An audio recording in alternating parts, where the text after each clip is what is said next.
আসসালামু আলাইকুম। দেশসেরা medical coaching DMC স্কলার্সের পক্ষ থেকে আজকের এই অনলাইন ক্লাসে সবাইকে স্বাগতম। আমি তোমাদের ডাক্তার মোহাম্মদ সাবির রহমান সিজান ভাইয়া, Khulna medical college senior teacher DMC scholars.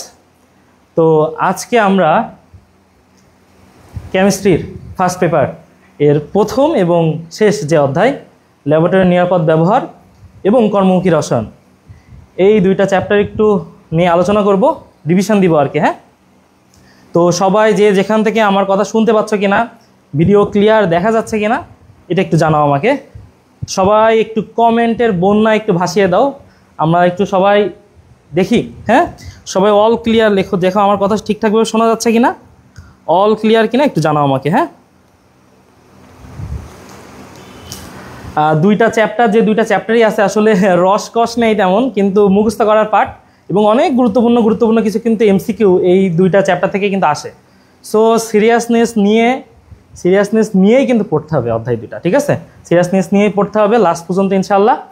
তো আমরা যে লাইনগুলো বলবো, যে কথাগুলো বলবো, সবাই একটু চেষ্টা করবো কমেন্ট করার জন্য। কমেন্ট করলে কিন্তু আসলে তোমাদের অধ্যায়টা সম্পূর্ণ আসলে পড়াও হয়ে যাবে, ঠিক আছে? সবাই একটু চেষ্টা করো, দেখো আমার কথা শোনা যাচ্ছে কিনা।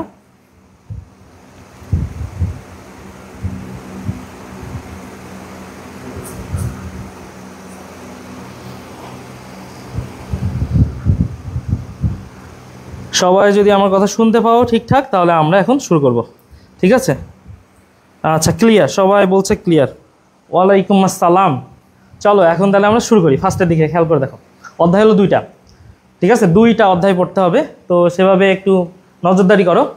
ফার্স্টে হচ্ছে ল্যাবরেটরির নিরাপদ ব্যবহার। আমরা ল্যাবরেটরির নিরাপদ ব্যবহারটা হচ্ছে মাস্টার বুক থেকে আমরা পড়ে ফেলবো, রিভিশন দিয়ে ফেলবো। খেয়াল করে দেখো, ফার্স্টের দিক থেকে বলতেছে ল্যাবরেটরির নিরাপদ ব্যবহার মানে কি। তোমার মনে করো হচ্ছে তোমাদের কলেজে মনে করো স্যার হচ্ছে আজকে অনেক দিন পর, ওই যে আমাদের হয় না কলেজের দিক থেকে মাঝে হঠাৎ করে একদিন ল্যাবে নিয়ে গেল, সেদিন তোমাদেরকে মনে হলো যে না এটার সাথে ওটা একটু মিশাই দেখি তো কেমন হচ্ছে, একটু বিক্রিয়া হয়, এমন দেখা গেলো বিশাল একটা বিস্ফোরণ হয়ে গেল ওখানে, ঠিক আছে? তো বিস্ফোরণ যাতে না হয়, অর্থাৎ ল্যাবরেটরিতে ঠিকঠাকভাবে আমরা ব্যবহার করতে পারি, সেজন্যই মেইনলি অধ্যায়টা। চলো শুরু করি, আর কথা না বাড়াই, হয়তো সবাই জয়েন হয়ে গেছে। তো ফার্স্টে খেয়াল করে দেখো, আমাদের প্রয়োজনীয় যে ইকুইপমেন্ট সেটা নিয়ে পড়ালেখা করতে হবে। তো প্রয়োজনীয় ইকুইপমেন্টের মধ্যে আমরা তিনটা কথা জানবো, ঠিক আছে? তিনটা কথা ফার্স্টের দিকে খেয়াল করে দেখো। এখানে প্রয়োজনীয় ইকুইপমেন্টের ভিতরে আমরা ফার্স্টে যেগুলো জানবো, এখানে খেয়াল করে দেখো যে অ্যাপ্রন কিন্তু আমাদের সুতি কাপড়ের পরতে হবে, সুতি কাপড়ের অ্যাপ্রন পরতে হবে। দেন চশমা পকেটের মধ্যে রাখলে হবে না, চশমা চোখে দিতে হবে। কিন্তু মেইন কথা হচ্ছে রাসায়নিক পদার্থ যদি উদ্দায়ী ধরনের হয়, তাহলে অবশ্যই আমরা নিরাপত্তা যে চশমা সেটা পরিধান করব। নিচের দিকে একটা গুরুত্বপূর্ণ কোশ্চেন আসে যে নিচের কোনটি বিষাক্ত গ্যাস শোষণ করে? তো বিষাক্ত গ্যাস শোষণ করে কিন্তু আমাদের মাস্ক পরতে হবে। তো অপশানে যদি অনেক সময় দেওয়া হয় না, এটা বোঝা যায় না নিচের কোনটি বিষাক্ত গ্যাস শোষণ করে। হ্যাঁ, তাহলে এটা মনে রাখবো, বিষাক্ত গ্যাস শোষণ করে হচ্ছে মাস্ক। ওকে, তাহলে এর পরবর্তী চলে যাই। খেয়াল করে দেখো, আমাদের এখানে আরেকটা কথা কিন্তু পড়তে হবে, সেটা হচ্ছে অনেকে এই যে কন্ট্যাক্ট লেন্স যেটা, এই কন্ট্যাক্ট লেন্স কিন্তু চোখে দিয়ে ল্যাবরেটরির মধ্যে বিভিন্ন পদার্থ নিয়ে কাজ করা যাবে না, ঠিক আছে? কন্ট্যাক্ট লেন্স পরিধান করা যাবে না। তাহলে কয়েকটা কথা বললাম প্রয়োজনীয় ইকুইপমেন্টের মধ্যে। এটা হচ্ছে সুতি কাপড়, উদ্দায়ী হয় যদি তাহলে অবশ্যই আমাদের চশমা ইউজ করতে হবে, বিষাক্ত গ্যাস শোষণের জন্য মাস্ক ইউজ করতে হবে, এবং কন্ট্যাক্ট লেন্স পরিধান করা যাবে না। খেয়াল করে দেখো, নিচের দিকে যেটা আছে সেটা হচ্ছে কি সোনালী বিধি, গোল্ডেন রুলস। আমরা যখন রাসায়নিক পরিবর্তন অধ্যায় পড়ছিলাম তখন কিন্তু কি পড়ছিলাম, যে সবুজ রসায়ন, গ্রিন কেমিস্ট্রি, ওর 12টা নীতি পড়ছিলাম। আর দেখো এখানে সোনালী বিধি, যেটা সোনালী বিধির ক্ষেত্রে এখানে কতগুলো রুলস আছে আমরা একটু দেখতে পারি। অনেক সময় যে আসে যে কোনটি সোনালী গোল্ডেন রুলসের অন্তর্ভুক্ত নয়, এ ধরনের কোশ্চেনের জন্য, ঠিক আছে? তো এটা অত গুরুত্বপূর্ণ না। আমাদের মেইন যেটা গুরুত্বপূর্ণ এই অধ্যায়ের জন্য, না পড়লে চান্স মিস।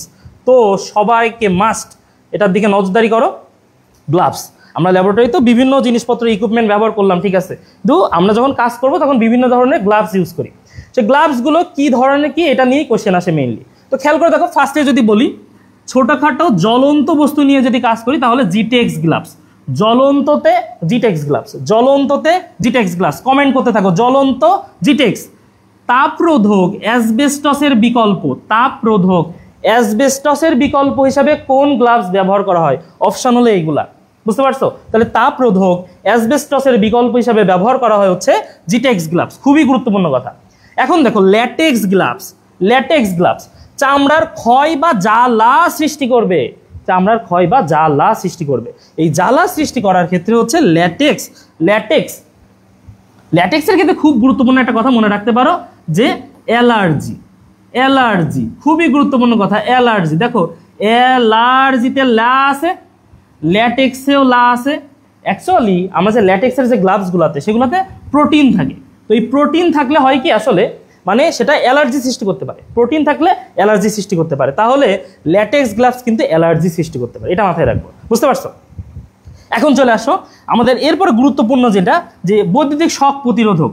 বৈদ্যুতিক শক প্রতিরোধক এটা আসলে স্পেশালি আমরা যতগুলো আছে তার মধ্যে এটা দেওয়ার চেষ্টা করব, রাবার গ্লাভস। বৈদ্যুতিক শক প্রতিরোধক হচ্ছে রাবার গ্লাভস। আর গুরুত্বপূর্ণ কথা একটা, সেটা হচ্ছে নাইট্রাইল গ্লাভস। নাইট্রাইল গ্লাভস, সেই নাইট্রাইল গ্লাভস কি দেখো ল্যাবরেটরিতে প্রধানত আমরা কোনটা ব্যবহার করি? Nitrile gloves. ল্যাবরেটরিতে প্রধানত কোন গ্লাভস ব্যবহার করা হয় এবং এটাই কিন্তু পরিবেশ বান্ধব। তোমার যদি কোশ্চেন আসে নিচের কোনটি পরিবেশ বান্ধব গ্লাভস, অ্যান্সার কোনটা হবে? Nitrile gloves. বুঝতে পারছো কথাটা? এবং খুব গুরুত্বপূর্ণ কথা, খেয়াল করে দেখো এখানে কিন্তু প্রোটিন থাকে না। তাহলে নাইট্রাইল গ্লাভসে নাই, নাইট্রাইলে নাই, প্রোটিন নাই। তাহলে নাই মানে কি? এখানে প্রোটিন যেহেতু থাকে না সেহেতু এখানে কোনো অ্যালার্জি সৃষ্টি করে না, সহজ ভাষা। বুঝতে পারছো? আমরা অ্যালার্জি সৃষ্টি করবে কোনটা বললাম তো, অ্যালার্জি, ল্যাটেক্স। তাহলে গ্লাভস নিয়ে পড়লাম, খুবই গুরুত্বপূর্ণ জিনিস, গ্লাভস নিয়ে পড়লাম। আমরা কয়েকটা পয়েন্ট মনে রাখবো। জ্বলন্ত বস্তু নিয়ে কাজ করলে আমরা বললাম হচ্ছে জ্বলন্ত বস্তু নিয়ে কাজ করলে হলো জিটেক্স, জ্বালাতে হলো ল্যাটেক্স। তারপরে পরিবেশ বান্ধব কোনটা বললাম? নাইট্রাইল। এবং তোমাকে বললাম প্রধানত কোন গ্লাভস ব্যবহার করা হয়? প্রধানত ব্যবহার করা হয় হচ্ছে এই যে নাইট্রাইল গ্লাভস। হ্যাঁ, পরিবেশ বান্ধব, প্রোটিন থাকে না, তাই অ্যালার্জি সৃষ্টি হওয়ার ভূমিকা নাই, সেটা হচ্ছে নাইট্রাইল গ্লাভস। খুবই গুরুত্বপূর্ণ, যে লাইন কটা দেখালাম মনে রাখতে হবে কিন্তু। হ্যাঁ, এখন চলে আসো, গ্লাভস আমরা পরে ফেললাম। তাহলে আমাদের তো পরীক্ষাগারে বিভিন্ন পরীক্ষা করার জন্য কি লাগবে? কাঁচের পাত্র লাগবে। এখন কাঁচের পাত্রগুলো দুই ধরনের হতে পারে, কেউ একটু কোমল ধরনের আর কেউ হচ্ছে শক্ত। শক্তপোক্ত মানে কি? তাহলে সেখানে আমরা দীর্ঘদিন ধরে ইউজ করব, সেখানে তাপ দিব। হ্যাঁ, তাহলে যার স্ট্যাবিলিটি বেশি সেইগুলাতে আমাদের শক্ত পাইরেক্স গ্লাস ব্যবহার করব। আর সফট যেটা, সফট দেখো কানা ব্যবহার করব, কানা। হ্যাঁ, সফট যেটা সেটা আমরা কি ব্যবহার করব? কানা, মানে ক্যালসিয়াম অক্সাইড, নাইট এখন সোডিয়াম অক্সাইড এর সিলিকেট।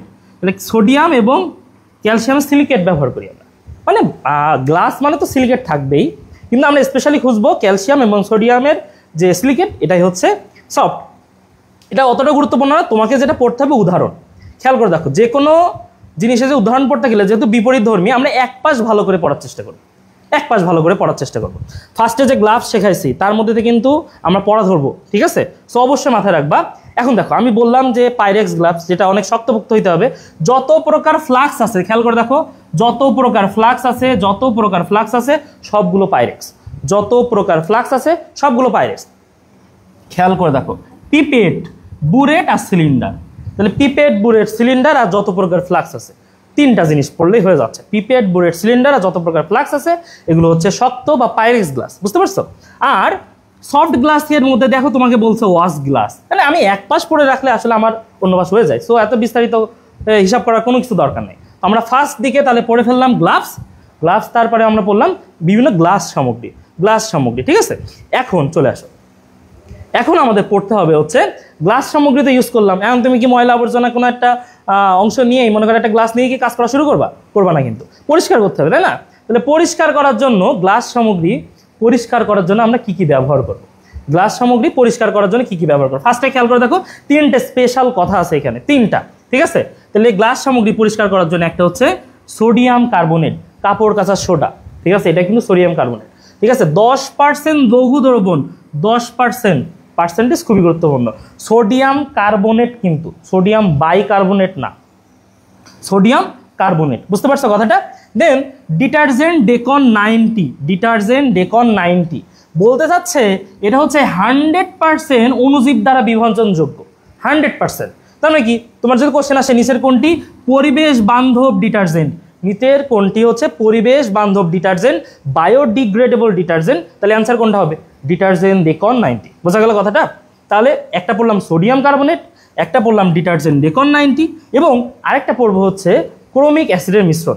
ক্রোমিক অ্যাসিডের মিশ্রণ বা ক্লিনজিং মিক্সার, ক্রোমিক অ্যাসিডের মিশ্রণ বা হচ্ছে ক্লিনজিং মিক্সার। এই ক্লিনজিং মিক্সার ক্রোমিক অ্যাসিডের মিশ্রণ খেয়াল করে দেখো কি কি ব্যবহার করি এখানে, পটাশিয়াম ডাইক্রোমেট, পানি, গাঢ় সালফিউরিক অ্যাসিড। পটাশিয়াম ডাইক্রোমেট, পানি, গাঢ় সালফিউরিক অ্যাসিড সবই 40-40-40, শুধু 4 গ্রাম হচ্ছে পটাশিয়াম ডাইক্রোমেট। বোঝা গেল? সিম্পল কথা। তাহলে আমরা ফার্স্টে দেখো গ্লাভস পরছি, ফার্স্টে হচ্ছে গ্লাভস পরছি। বলো তো মনে আছে কিনা পরীক্ষাগারে প্রধানত কোন গ্লাভস ব্যবহার করা হয়? পরীক্ষাগারে প্রধানত কোন গ্লাভস ব্যবহার করা হয়? পরীক্ষাগারে প্রধানত কোন গ্লাভস ব্যবহার করা হয়? ঠিক আছে, দুটো কোশ্চেনে অ্যান্সার দিবা, কোনটা অ্যালার্জি সৃষ্টি করে, ঠিক আছে, আর কোনটা হচ্ছে পরীক্ষাগারে আমরা ব্যবহার করি। তাহলে এই গ্লাভসগুলো কিন্তু খুবই গুরুত্বপূর্ণ। তোমাকে বলছি যে এইটা পারাই লাগবে অধ্যায়ের মধ্যে। ফার্স্ট কোশ্চেন দিকে এটা, এই অধ্যায় থেকে কোশ্চেন হলে এটা কিন্তু আসবেই, ঠিক আছে। দেন আমাদের গ্লাস সামগ্রীর ক্ষেত্রে আমরা কয়েকটা কথা পড়লাম, খেয়াল করে দেখো।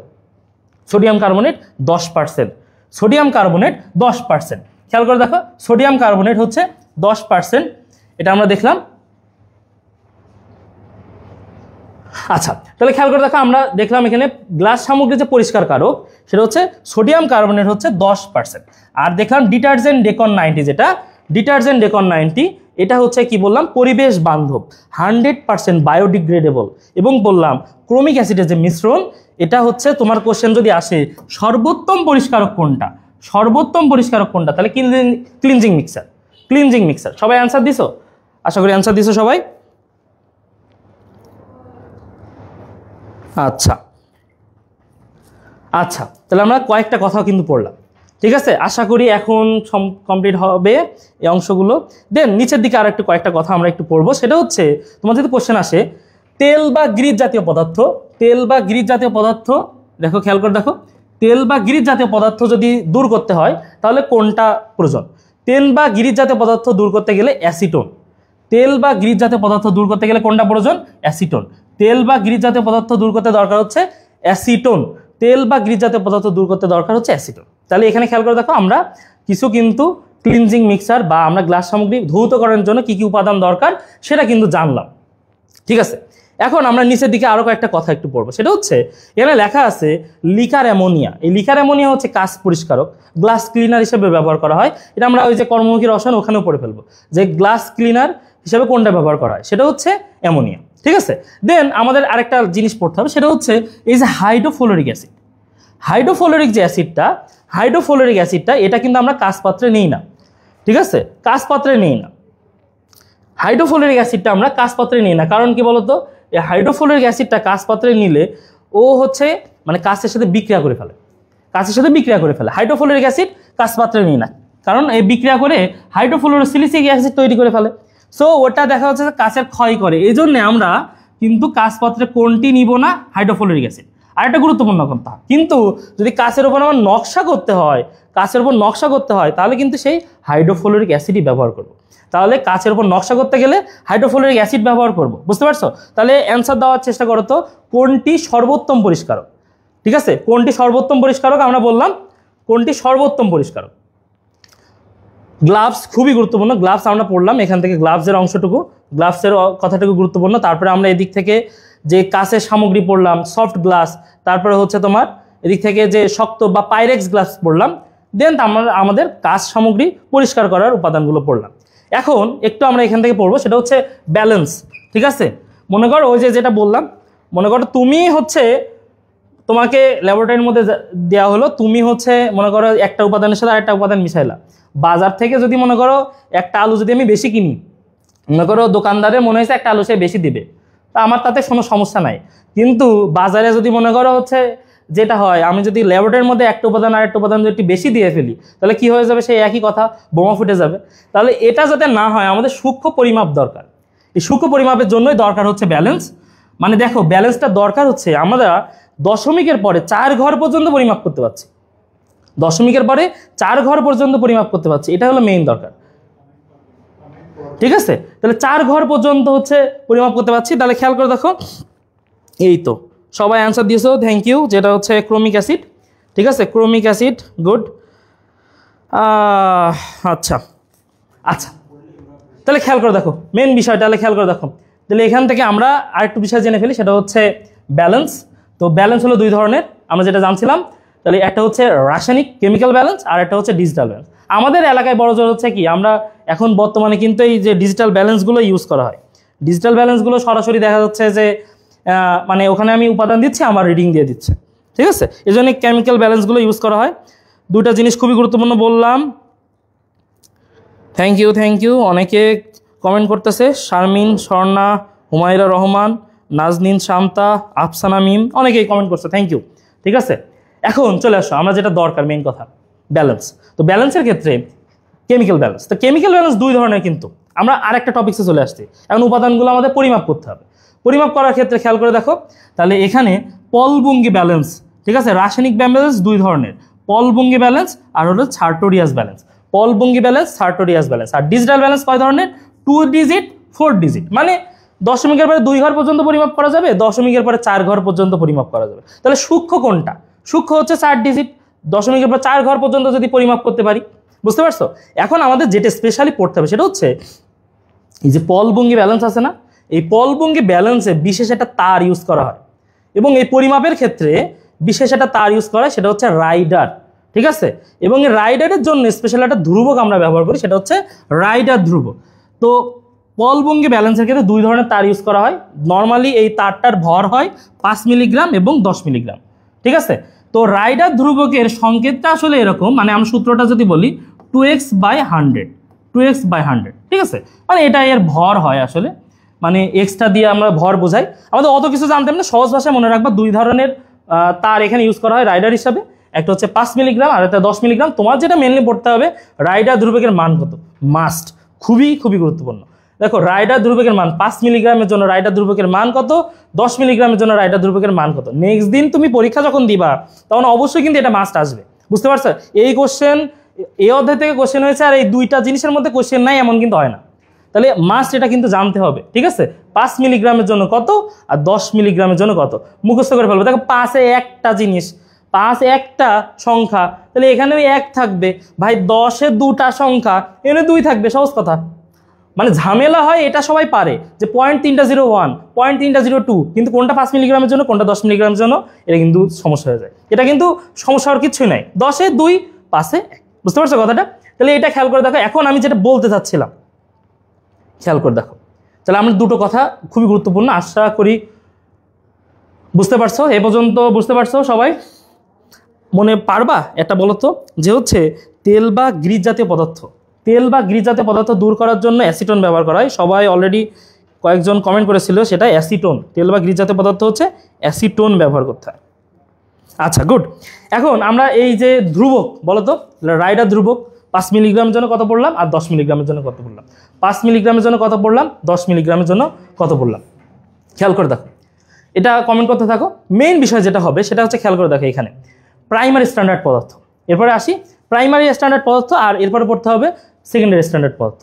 কমনলি জিনিসটা খেয়াল করে দেখো, আমরা জিনিসটা যদি একটু হিসাব করি এখান থেকে, যে প্রাইমারি স্ট্যান্ডার্ড পদার্থ, সেকেন্ডারি স্ট্যান্ডার্ড পদার্থ। মনে করো আমি 0.2 মোলার একটা সালফ্রিক অ্যাসিডের দ্রবণ আমি বানিয়ে রাখলাম, এটাই 1 বছর পরেও যদি আমি পরিমাপ করি দেখবো যে সেটা 0.2 মোলার দ্রবণ আছে কি নেই, এইটা হলো মেইন বিষয়।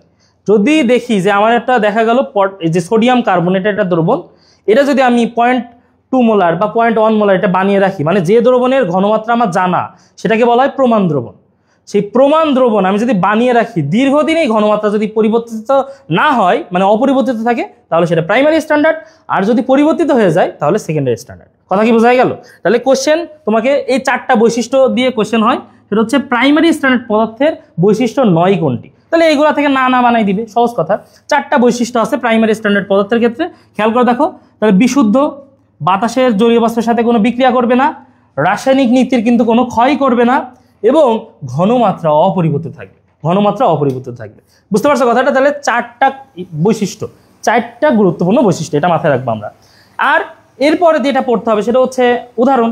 তো উদাহরণ তো সবাই আমরা এটা জেনে ফেলছি যে সকল প্রাইমারি স্ট্যান্ডার্ড পদার্থগুলোতে বেশিরভাগই সি থাকবে, শুধুমাত্র HCl বাদ দিয়ে। তাহলে পরীক্ষার সময় আসে কোনটা? ওই HClই আসবে, বোঝা গেল?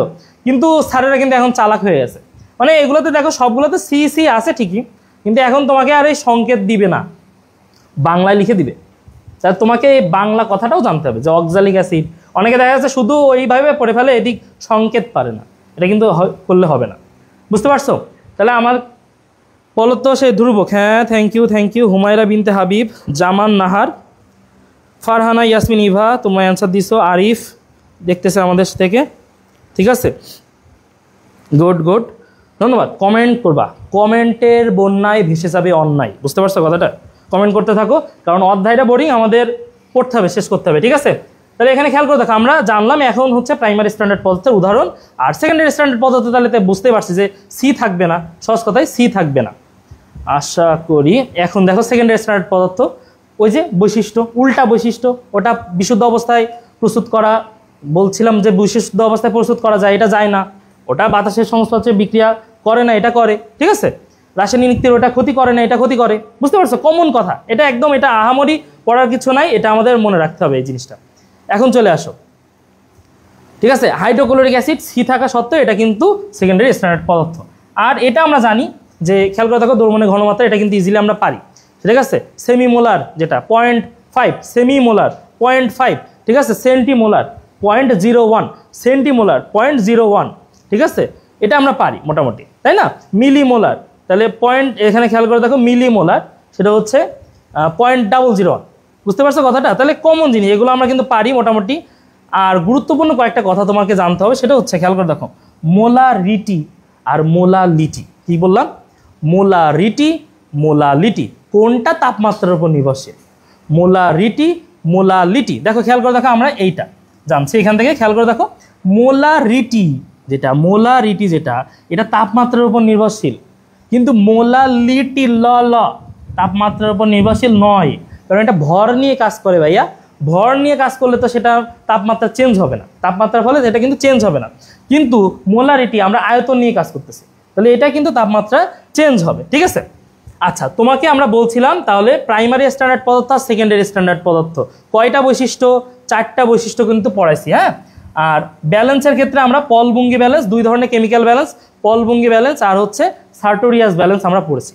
এখন খেয়াল করে দেখো, আমাদের দুইটা জিনিস পড়তে হবে, একটা হচ্ছে 2 ডিজিট ব্যালেন্স আর একটা হচ্ছে 4 ডিজিট ব্যালেন্স।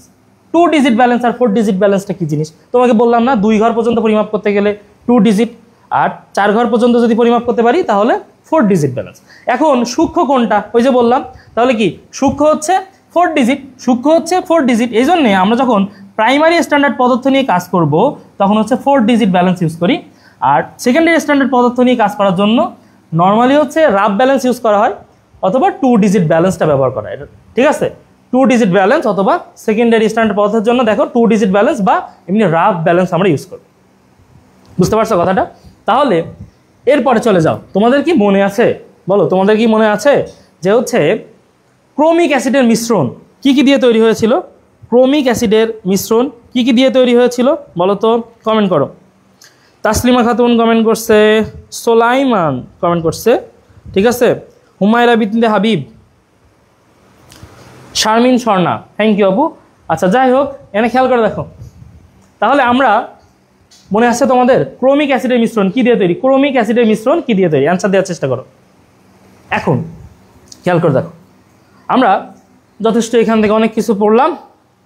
এখন গুরুত্বপূর্ণ একটা জায়গা আছে যেটা নিয়ে আসলে বিভিন্ন ঝামেলা আছে, মানে তুমি এখান থেকে পড়তেছো একরকম, এমসিকিউ প্র্যাকটিস করার সময় দেখা গেল আর একরকম হয়, হ্যাঁ, বইয়ের পিছনে একরকম দেওয়া থাকে। তুমি একটা কমন থিওরিতে চলে আসো, সেটা হচ্ছে বিভিন্ন প্রকার যে যন্ত্রপাতিগুলো আছে না, সেগুলো আমরা কি কি কাজে ইউজ করি, এটা হলো মেইন দরকার। কি কি কাজে ইউজ করি ফার্স্টের দিকে খেয়াল করে দেখো। তাহলে এখানে খেয়াল করে দেখো, ফার্স্টে কি আছে? Measuring cylinder. তো মেজারিং সিলিন্ডার এটা হচ্ছে মনে রাখবা নির্দিষ্ট আয়তনের গাঢ় অ্যাসিড পরিমাপের ক্ষেত্রে কোনটা ব্যবহার করা হয়? মেজারিং সিলিন্ডার, মানে মাপন সিলিন্ডার, লাস্টে সিলিন্ডার থাকলে হলো, বোঝা গেল কথাটা? তাহলে মেজারিং সিলিন্ডার, মাপন সিলিন্ডার, এগুলো হলো নির্দিষ্ট আয়তনের গাঢ় অ্যাসিড, নির্দিষ্ট আয়তনের, ঠিক আছে? আর যদি বলে প্রমাণ দ্রবণ তৈরিতে তাহলে হবে ফ্লাক্স। দেখো মেজারিং ফ্লাক্স, এটা কিন্তু মেজারিং সিলিন্ডার ছিল, আর এটা কি মেজারিং ফ্লাক্স, ঠিক আছে? এটা কিন্তু মেজারিং সিলিন্ডার ছিল, মেজারিং ফ্লাক্স কি বললাম? প্রমাণ দ্রবণ তৈরিতে ব্যবহৃত হয়। তাহলে গুরুত্বপূর্ণ দুইটা কথা শিখলাম, যে নির্দিষ্ট আয়তনে গাঢ় অ্যাসিড পরিমাপের জন্য আমরা ব্যবহার করব সিলিন্ডার, আর হচ্ছে প্রমাণ দ্রবণ তৈরিতে ব্যবহার করব ফ্লাক্স, প্রমাণ দ্রবণতে তৈরি করব ফ্লাক্স, ঠিক আছে? তোমরা কি সে ক্রোমিক অ্যাসিডের অ্যান্সার দিতে পারছো? ক্রোমিক অ্যাসিডের মিশ্রণ, হ্যাঁ গুড, গাঢ়, হ্যাঁ লিখছে GARO, গাঢ়, ঠিক আছে ঠিক আছে, এভাবেই বাংলিশ ভাষা আমরা প্রচার করি। Thank you. এখন চলে আসি আমাদের যেটা পড়তে হবে, বুরেট, খুবই গুরুত্বপূর্ণ বুরেট, ঠিক আছে। বুরেটের উপাদানটা আমাদের জানতে হবে। এই বুরেটটা হলো টাইট্রেশনে আমরা ইউজ করি, ঠিক আছে, টাইট্রেশনে ইউজ করি, এবং এই টাইট্রেশনে যে বুরেটটার ক্ষেত্রে দাগ কাটা থাকে, মনে রাখবা কয়েকটা পড়া পড়তে হয় এখান থেকে, যে টোটালের আয়তনটা হবে 50 ঘন সেন্টিমিটার, কারণ এখানে 50টা দাগ কাটা থাকে। কয়টা দাগ কাটা থাকে? 50টা। 1 ঘন সেন্টিমিটার পর পর পর পর দাগ কাটা থাকে, ঠিক আছে। তাহলে 50 ঘন সেন্টিমিটার, তাহলে 50 ঘন সেন্টিমিটার এর আয়তন। তাহলে তোমার যদি কোশ্চেন আসে বুরেটের প্রতি ভাগের আয়তন কত, বুরেটের প্রতি ভাগের আয়তন কত, আমরা দেখো খেয়াল করতে সিম্পল কয়েকটা জিনিস জানলাম। যে বুরেট আমি বললাম কি কাজে ইউজ করা হয়, টাইট্রেশনে ইউজ করা হয়। টাইট্রেশনে বললাম যে এটার বুরেটের আয়তন হচ্ছে 50 ঘন সেন্টিমিটার, 1 ml পরপর দাগ কাটা থাকে, তাহলে প্রতি ভাগের আয়তন হচ্ছে 1 ml। কিন্তু এই যে ছোট ছোট দাগ, যে 1 ml এর মাঝখানে আবার দেখা যাবে ক্ষুদ্র ক্ষুদ্র ক্ষুদ্র ক্ষুদ্র আরও 10টা করে ভাগ আছে। তাহলে তোমার যদি কোশ্চেন আসে বুরেটের ক্ষুদ্রতম ভাগের আয়তন কত, ক্ষুদ্রতম ভাগের আয়তন যখন জিজ্ঞাসা করবে তখন হচ্ছে, ঠিক আছে, ক্ষুদ্রতম ভাগের আয়তন যখন জিজ্ঞাসা করবে, ক্ষুদ্রতম ভাগের আয়তন তখন হচ্ছে 0.1 ঘন সেন্টিমিটার। ক্ষুদ্রতম ভাগের আয়তন যখন জিজ্ঞাসা করবে তখন হলো 0.1 ঘন সেন্টিমিটার। বুঝতে পারছো কথাটা? তাহলে বুরেট 50 ঘন সেন্টিমিটার, 1 ml। যদি আসে যে কোশ্চেন প্রতি ভাগের আয়তন কত, তাহলে হবে হচ্ছে প্রতি ভাগের আয়তন যদি বলে 1 ml, এবং যদি বলে যে হচ্ছে যে ক্ষুদ্রতম ভাগের আয়তন তাহলে হবে 0.1 ঘন সেন্টিমিটার। সহজ কথা, এই দুটো গুরুত্বপূর্ণ কথা মনে রাখবা। তোমরা বলো তো, আমরা বলছিলাম যে কাঁচপাত্রে নকশা করার জন্য একটা অ্যাসিড ব্যবহার করা হয়, কাঁচপাত্রে নকশা করার জন্য একটা অ্যাসিড ব্যবহার করা হয়, পারবা?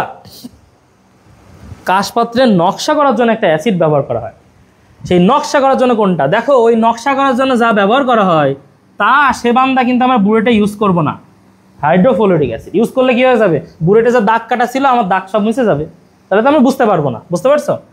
নকশা করার জন্য কি ব্যবহার করা হয়? Hydrofluoric acid. পিপেট, এরপরে গুরুত্বপূর্ণ কথা দেখো, পিপেট খুবই গুরুত্বপূর্ণ একটা কোশ্চেন আসে মাঝে মাঝে, যেটা হচ্ছে দ্রবণের আয়তন সূক্ষ্মভাবে পরিমাপ করার জন্য কি কি ব্যবহার করা হয়। এখানে বুরেটও আছে, পিপেটও আছে, তুমি কোনটা দিবা?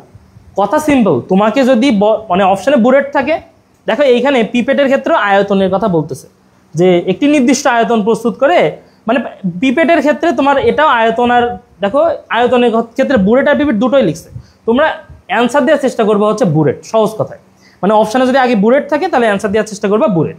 আর পিপেটের ক্ষেত্রে আমরা একটা কমন জিনিস দেবো, যা এক পাত্র থেকে আরেক পাত্রে স্থানান্তরের ক্ষেত্রে আমরা পিপেট ইউজ করি, এক পাত্র থেকে আরেক পাত্রে দ্রবণ স্থানান্তরের ক্ষেত্রে কোনটা ইউজ করি?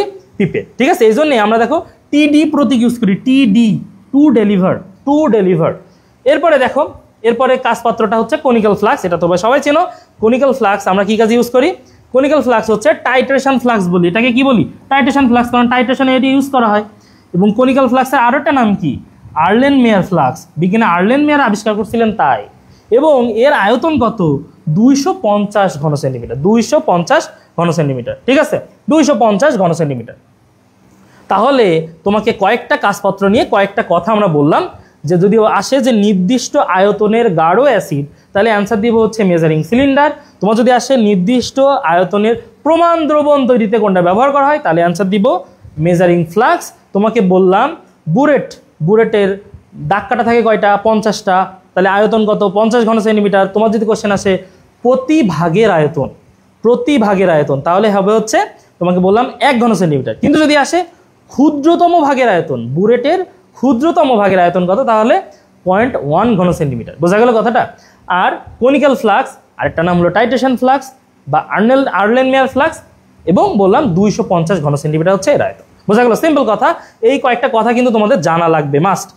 এবার চলে আসো, এখানে খেয়াল করে দেখো, নাড়ানি হিসেবে আমরা কোনটা ব্যবহার করি?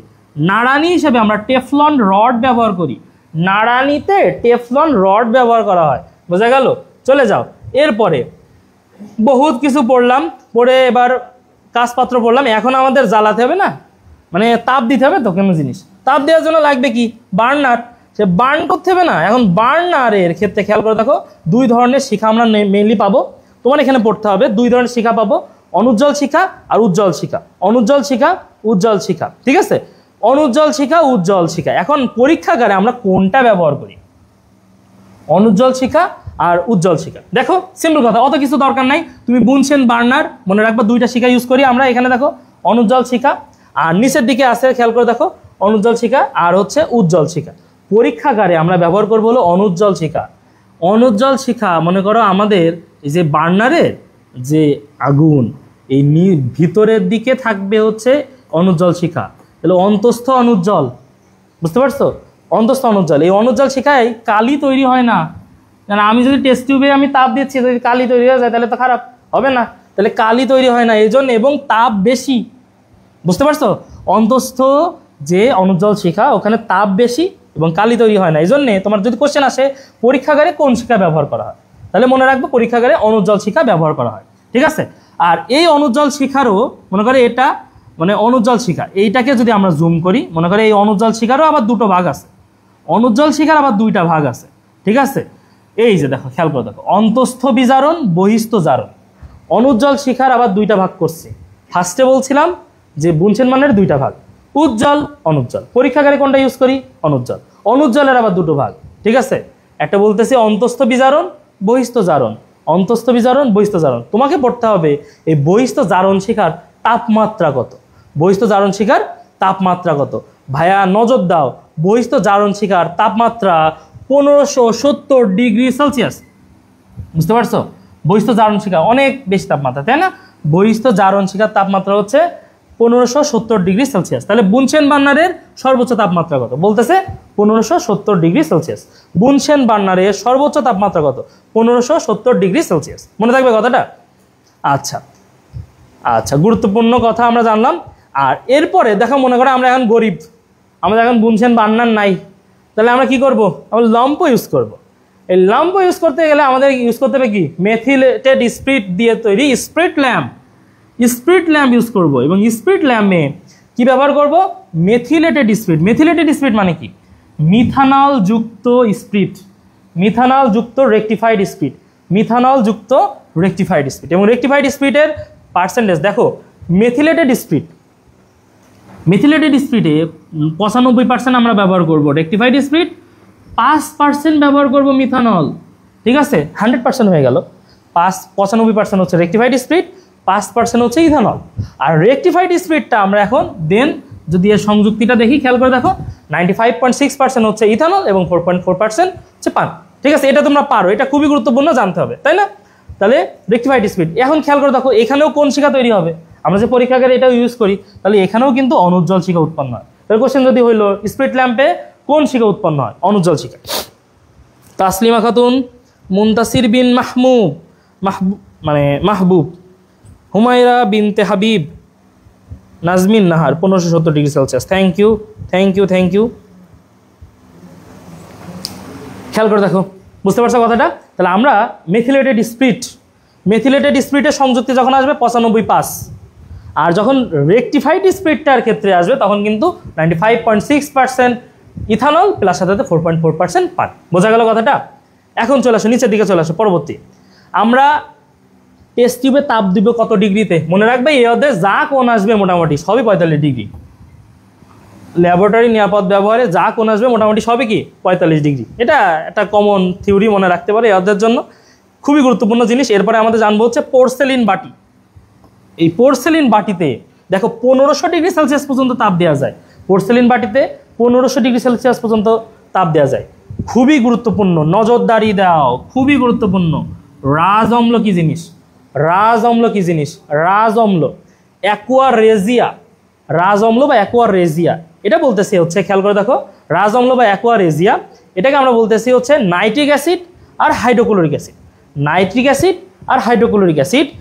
নাইট্রিক অ্যাসিড ব্যবহার করবো 1 মোল আর হাইড্রোক্লোরিক অ্যাসিড ব্যবহার করবো 3 মোল। দেখো তাহলে দুটোর মান খেয়াল করে দেখো, কমন কথা।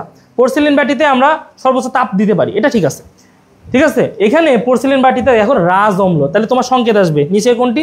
রাজ অম্লের সংযুক্তি। 1 মোল নাইট্রিক অ্যাসিড, 3 মোল হাইড্রোক্লোরিক অ্যাসিড। 1 মোল নাইট্রিক অ্যাসিড, 3 মোল হাইড্রোক্লোরিক অ্যাসিড। বুঝতে পারছো কথাটা? 1 মোল নাইট্রিক অ্যাসিড, 3 মোল হাইড্রোক্লোরিক অ্যাসিড। আরে বেটা, HCl, তিনটা কথা, HCl 3 মোল, HCl 3 মোল। বোঝা গেল কথাটা? তাহলে সিম্পল কথা আমরা মনে রাখবো অ্যাকোয়ারেজিয়া, এটা হলো রাজ অম্ল। কিন্তু যদি কোশ্চেন আসে মনে করো অম্ল রাজ, একটা তো বললাম রাজ অম্ল, একটা যদি এরপরে যদি বলি অম্ল রাজ, এই অম্ল রাজ কাকে বলা হয়? অম্লরাজ বলা হয় সালফিউরিক অ্যাসিডকে। অম্লরাজ কাকে বলা হয়? সালফিউরিক অ্যাসিডকে অম্লরাজ বলা হয়, সালফিউরিক অ্যাসিড। রাজ অম্ল অ্যাকোয়ারেজিয়া যদি বলে দুটোর মিশ্রণ, কিন্তু অম্লরাজ বলা হয় সালফিউরিক অ্যাসিডকে, অম্লরাজ বলা হয় সালফিউরিক অ্যাসিডকে। মনে থাকবে কথাটা? ওয়াটার বাথকে পানি গাহও বলি, একটু গা ধুয়ে নিচ্ছে আর কি। কোশ্চেন আসবে রাসায়নিক পদার্থ শুষ্ককরণের জন্য কোনটা ব্যবহার করা হয়? রাসায়নিক পদার্থ শুষ্ককরণের জন্য ডেসিকেটার ব্যবহার করা হয়। রাসায়নিক পদার্থ শুষ্ককরণের জন্য ডেসিকেটার ব্যবহার করে, কারণ এখানে আছে ডেসিকেটিং এজেন্ট। এই উদাহরণ কয়েকটা আছে, এখানে একটু খেয়াল করে দেখো। আমরা কয়েকটা খুবই গুরুত্বপূর্ণ জিনিস জানবো, সেটা হচ্ছে খেয়াল করে দেখো, এখানে কয়েকটা উদাহরণ দেওয়া আছে। সেটা হচ্ছে দেখো ড্রাইং এজেন্ট, ঠিক আছে? ড্রাইং এজেন্ট মানে ডেসিকেটিং এজেন্ট, শুষ্ককারক পদার্থ। মনে করো বাসা বাড়িতে আমরা যে খাবার লবণ খাই না, খাবার লবণে কিন্তু শুধুমাত্র সোডিয়াম ক্লোরাইড নেয় রে বেটা, আছে কি? ওর ভিতরে কিন্তু ক্যালসিয়াম ক্লোরাইড মেশানো আছে, দেখবা হ্যাঁ, ওর সংযুক্তিতে ক্যালসিয়াম ক্লোরাইড আছে, পটাশিয়াম ক্লোরাইড, যাতে দীর্ঘদিন ধরে ওই লবণগুলো শুষ্ক অবস্থায় থাকে। তাই এগুলো বলতেছি যে শুষ্ককারক। আর নিরোধক বা ডিহাইড্রেটিং এজেন্ট, এই নিরোধক বা ডিহাইড্রেটিং মানে কোনো দ্রবণে পানি থাকলে সেই পানিটারে টেনে বের করে নিয়ে আসবে, টেনে বের করে নিয়ে আসবে। তাহলে সেই জিনিসটা আমরা স্পেশালি এইটা মনে রাখার চেষ্টা করব যে কোন দুইটা সালফিউরিক অ্যাসিড, গাঢ় সালফিউরিক অ্যাসিড এবং ডাইফসফরাস পেন্টক্সাইড, সালফিউরিক অ্যাসিড এবং ডাইফসফরাস পেন্টক্সাইড, এইটা হচ্ছে ব্যবহার করা হয়। সালফিউরিক অ্যাসিড এবং ডাইফসফরাস পেন্টক্সাইড এটা শুষ্ককারক, নিরোধক উভয় পদার্থ হিসেবে ব্যবহৃত হয়। শুষ্ককারক, নিরোধক উভয় পদার্থ হিসেবে ব্যবহার করা হয়। গাঢ় সালফিউরিক অ্যাসিড, ডাইফসফরাস পেন্টক্সাইড এটা শুষ্ককারক এবং নিরোধক উভয় পদার্থ হিসেবে কিন্তু ব্যবহৃত হয়। বুঝতে পারছো কথাটা? তাহলে এটুকু পারা যাবে কিনা, এটুকু পারা যাবে কিনা? হ্যাঁ গুড, অম্লরাজ, অম্লরাজ। বুঝতে পারছো? এটা হচ্ছে রাজ অম্ল ছিল, আর রাজা খায় তাই রাজ অম্ল, হ্যাঁ তা খাবে। তো অম্লরাজ কেটা খাবে? খেয়াল করে দেখো। তাহলে এখানে আমরা যেটা বললাম ড্রাইং এজেন্ট, ডিহাইড্রেটিং এজেন্ট, দেখো এর একটা সংকেত দিয়েছে, সংকেতটা একটু পড়ে ফেলি। গ্লুবার লবণ, গ্লুবার লবণ সেটা কি? Sodium sulphate. গ্লুবার লবণ সোডিয়াম সালফেট, ঠিক আছে? তোমরা পারবা বলো তো? আমি যদি এখন একটা সংকেত বলি রক সল্ট, রক সল্ট ধরো দিয়েছি রক সল্ট, রক সল্টের সংকেত কি বলো? পারবা না, আমি জানি শিওর। রক সল্ট, ঠিক আছে? রকিং করতেছে আর কি, রক সল্ট। এই রক সল্টের সংকেত কি জানো? সেটা হচ্ছে সোডিয়াম ক্লোরাইড। হ্যাঁ, আমরা যে লবণ খাই না, ওটা আরেকটা নাম আছে, হ্যাঁ রক সল্ট। এই ভুং ভাং নাম দেয় কত কিছু ভাই, রে পড়তে হয়, চান্স পাওয়া তো সহজ না রে, মুখস্থ কর। গ্লুবাল লবণ সোডিয়াম সালফেট 10 অণু পানি, সোডিয়াম সালফেট 10 অণু পানি, গ্লুবাল লবণ, ঠিক আছে? এইবার আসো আমরা একটা সিম্বল পড়ি, যা দেখলে আমাদের সবার কান্না জুড়ে যায় আর কি, ঠিক আছে? কারণ কিছু করার নাই, চান্স পাতে হবে, পড়তে হবে, এই হলো কথা। হ্যাজার্ড সিম্বল, মনে করো কোনো উপাদান আমরা ব্যবহার করলাম, তাতে কি স্যাম্পল মেরে দিলে আমি বুঝে যাবো এর মধ্যে কি ধরনের উপাদান আছে, ঠিক আছে? তো এই পর্যন্ত হ্যাজার্ড সিম্বল, যেটা হ্যাজার্ড সিম্বল কয়টা আছে? 10টা। হ্যাজার্ড সিম্বল কয়টা আছে? 10টা। দেখো খেয়াল করে দেখো, তুমিও ভালো করে জানো, আমিও ভালো করে জানি যে এই জায়গাটা কঠিন, ঠিক আছে? তাহলে তোমাকে কিভাবে, তোমাকে এটা আসলে কি অনেকগুলো আছে তো, অনেকগুলো আছে তো, এখন সব যদি তুমি নেমোনিক্স দিয়ে পড়তে যাও, আসলে নেমোনিক্স মুখস্থ করার জন্য তোমার আরেকটা নেমোনিক্স লাগবে। তো আমি কমন ভাষায় তোমাকে যেটা বলবো, যেটা সৎ উপদেশ, বারবার পড়তে থাকো, এমসিকিউ, এটার উপর এমসিকিউ প্র্যাকটিস করো, এমনি তুমি পারবা, ঠিক আছে? যেমন তোমার কোশ্চেন আসছে এখান থেকে, দেখো যে বিষাক্ত, অত্যন্ত বিষাক্ত, সবগুলোর উদাহরণ আছে, তাই না? তুমি সবগুলো যদি নেমোনিক্স নেমোনিক্স নেমোনিক্স নেমোনিক্স সব দিয়ে আসল একটা বড় নেমোনিক্স হয়ে যাবে। এত কিছু দরকার নেই, তুমি বারবার পড়ার চেষ্টা করো। খেয়াল করে দেখো এখানে বিষাক্ত পদার্থ, ঠিক আছে? আমার সাথে একবার কয়েকটা, মানে তুমি মনে করার চেষ্টা করবা, আমি কয়েকটা করে মুখস্থ করার চেষ্টা করবো। ফার্স্ট লেভেলে দেখা গেলো 2টা থেকে 3টা করে মুখস্থ করার চেষ্টা করলাম, বুঝতে পারছো? এরপরে তুমি আস্তে আস্তে বাড়াবা। তাহলে এখানে খেয়াল করে দেখো, ফার্স্টে আমরা যদি বলি, এখানে দেখো ফার্স্টে যে বিষাক্ত সেগুলো সব হলো আম ধরনের আম, cadmium, chromium, barium, sodium, lithium, সবই আম, বোঝা গেল বেশিরভাগই। তো ফার্স্টে বিষাক্ত কি জিনিস? বিষাক্ত হলো আম। বিষাক্ত কি জিনিস? বিষাক্ত হচ্ছে আম, বুঝতে পারছো? এখন চলে আসো অত্যন্ত বিষাক্ত। অত্যন্ত বিষাক্ত কি? সায়ানাইড, নিকোটিন, এইটা দিবা আগে অ্যান্সার। যদি এখানে সায়ানাইড টাইড আসে, কিন্তু আমরা অ্যান্সার দেওয়ার চেষ্টা করবো অত্যন্ত বিষাক্ত। ওরে বেটা সাপের বিষ, সাপের বিষে কিন্তু সায়ানাইড থাকে, বিড়ি খাইলে ওর মধ্যে নিকোটিন থাকে, তামাকে নিকোটিন থাকে, তাহলে কি অত্যন্ত বিষাক্ত, অত্যন্ত বিষাক্ত, টক্সিক প্লাস। বোঝা গেল কথাটা?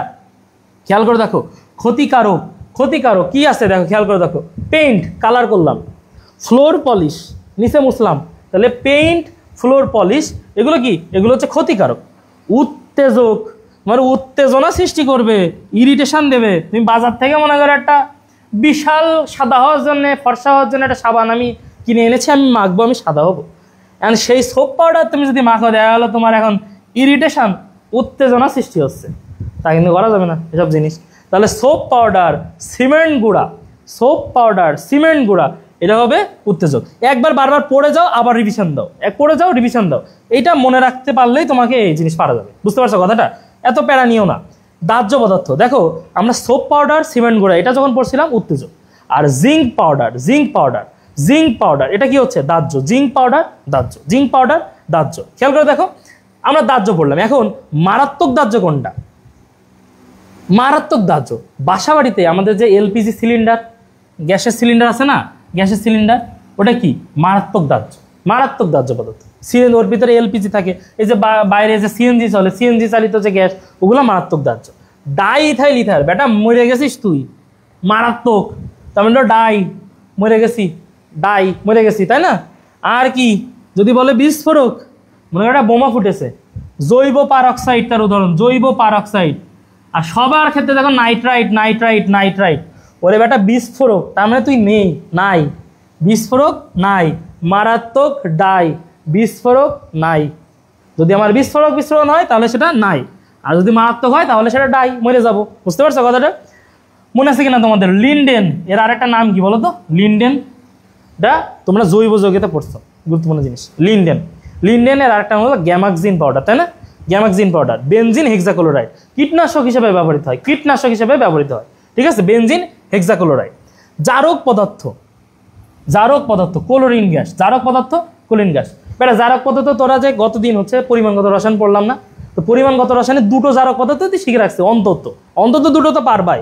এটা হচ্ছে potassium permanganate, potassium dichromate, potassium permanganate, potassium dichromate, এই দুটোতে শিখছি। তাহলে জারক হচ্ছে ক্লোরিন গ্যাস, ঠিক আছে, আর পটাশিয়াম পারম্যাঙ্গানেট, পটাশিয়াম ডাইক্রোমেট, মনে থাকবে কথাটা?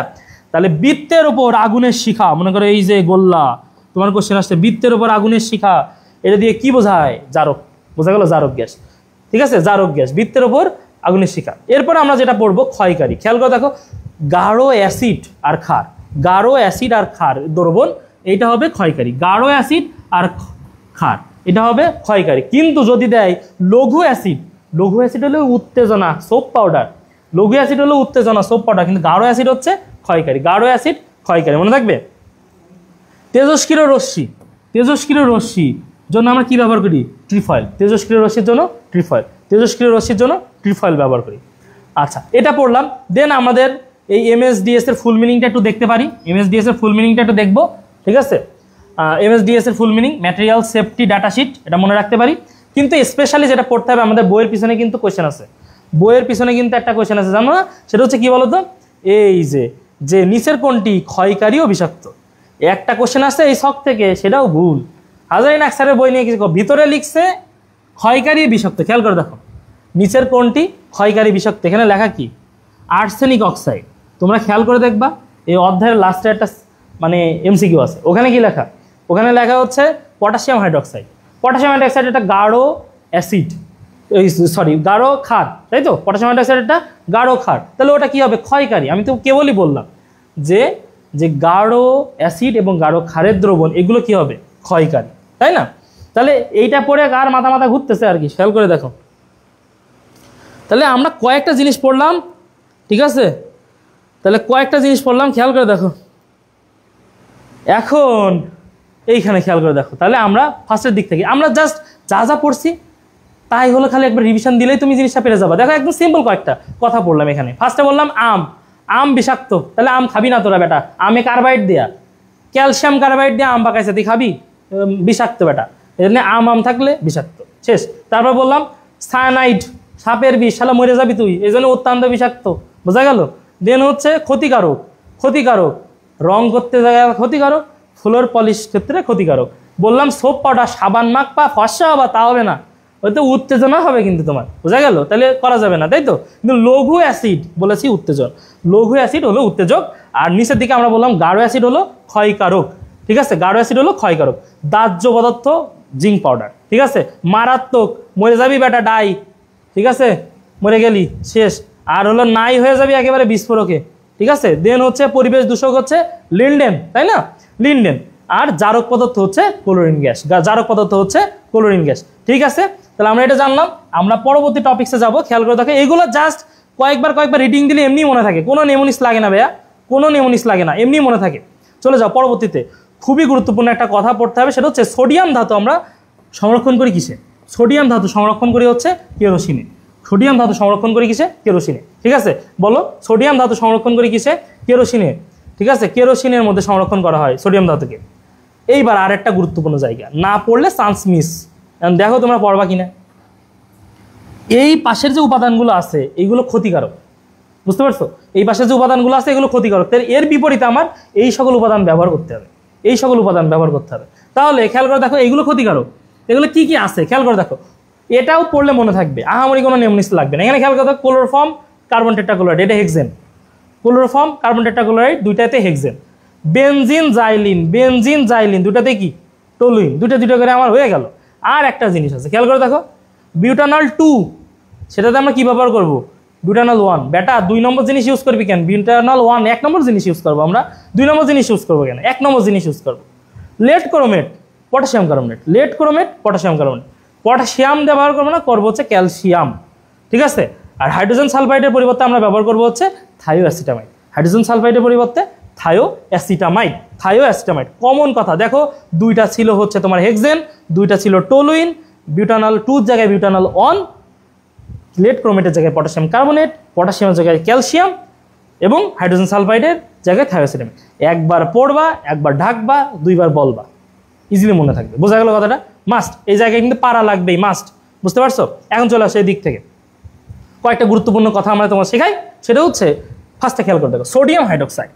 সোডিয়াম হাইড্রোক্সাইড এটা 10% দ্রবণ যদি তুমি চোখের মধ্যে তোমার যায়, 30 সেকেন্ডের মধ্যে তুমি কানা হয়ে যাবে। বোঝা গেল কথাটা? সোডিয়াম হাইড্রোক্সাইড যদি চোখে যায় 10% দ্রবণ, 30 সেকেন্ডের মধ্যে আমি কানা হয়ে যাবো। বোঝা গেল কথাটা? তাহলে এটা মনে রাখবো। দেন লিকার অ্যামোনিয়া, লিকার অ্যামোনিয়া 35 থেকে 40%।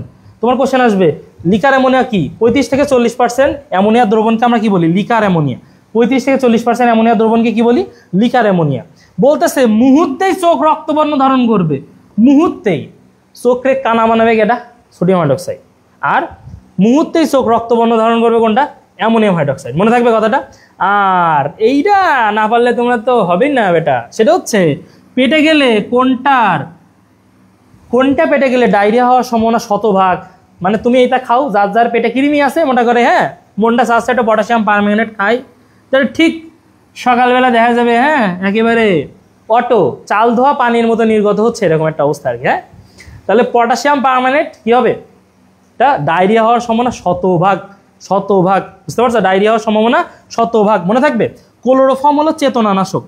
ক্লোরোফর্ম যেহেতু চেতনানাশক, তাহলে কি এটা কেন্দ্রীয় স্নায়ুতন্ত্র, মানে আমাদের যে মস্তিষ্ক, একটু এখানে কি করবে? মারাত্মক ক্ষতি সৃষ্টি করবে। ঠিক আছে, চেতনানাশক। আর ফরমালিন কি ভালো জিনিস? ফরমালিন ভালো জিনিস না। তাহলে ফরমালিনের পার্সেন্টেজ পর সেটা কি হবে? ফর্মালডিহাইড। বুঝতে পারছো? ফর্মালডিহাইড আমাদের জানবো, এটা কি 40%। দেখো খেয়াল করে দেখো, 40% মিথানেল, 40% মিথানেলের দ্রবণকে আমরা কি বলবো? ফরমালিন।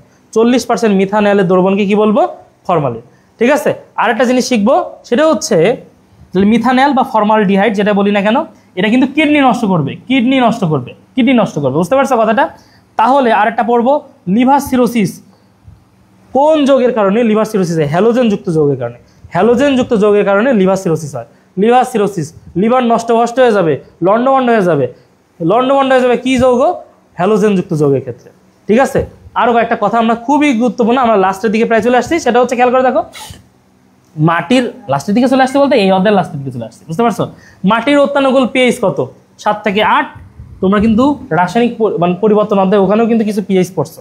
ঠিক আছে, জলাশয়ের পানি পিএইচ কি? 3-এর নিচে থাকলে মরে যাবে। ঠিক আছে, 3-এর নিচে থাকলে মরে যাবে। এখানে খেয়াল করে দেখো আরও কয়েকটা কথা, সোডিয়াম ধাতু, এখানে আমরা যদি বলি সোডিয়াম ধাতু নষ্ট করতে গেলে কি ব্যবহার করব?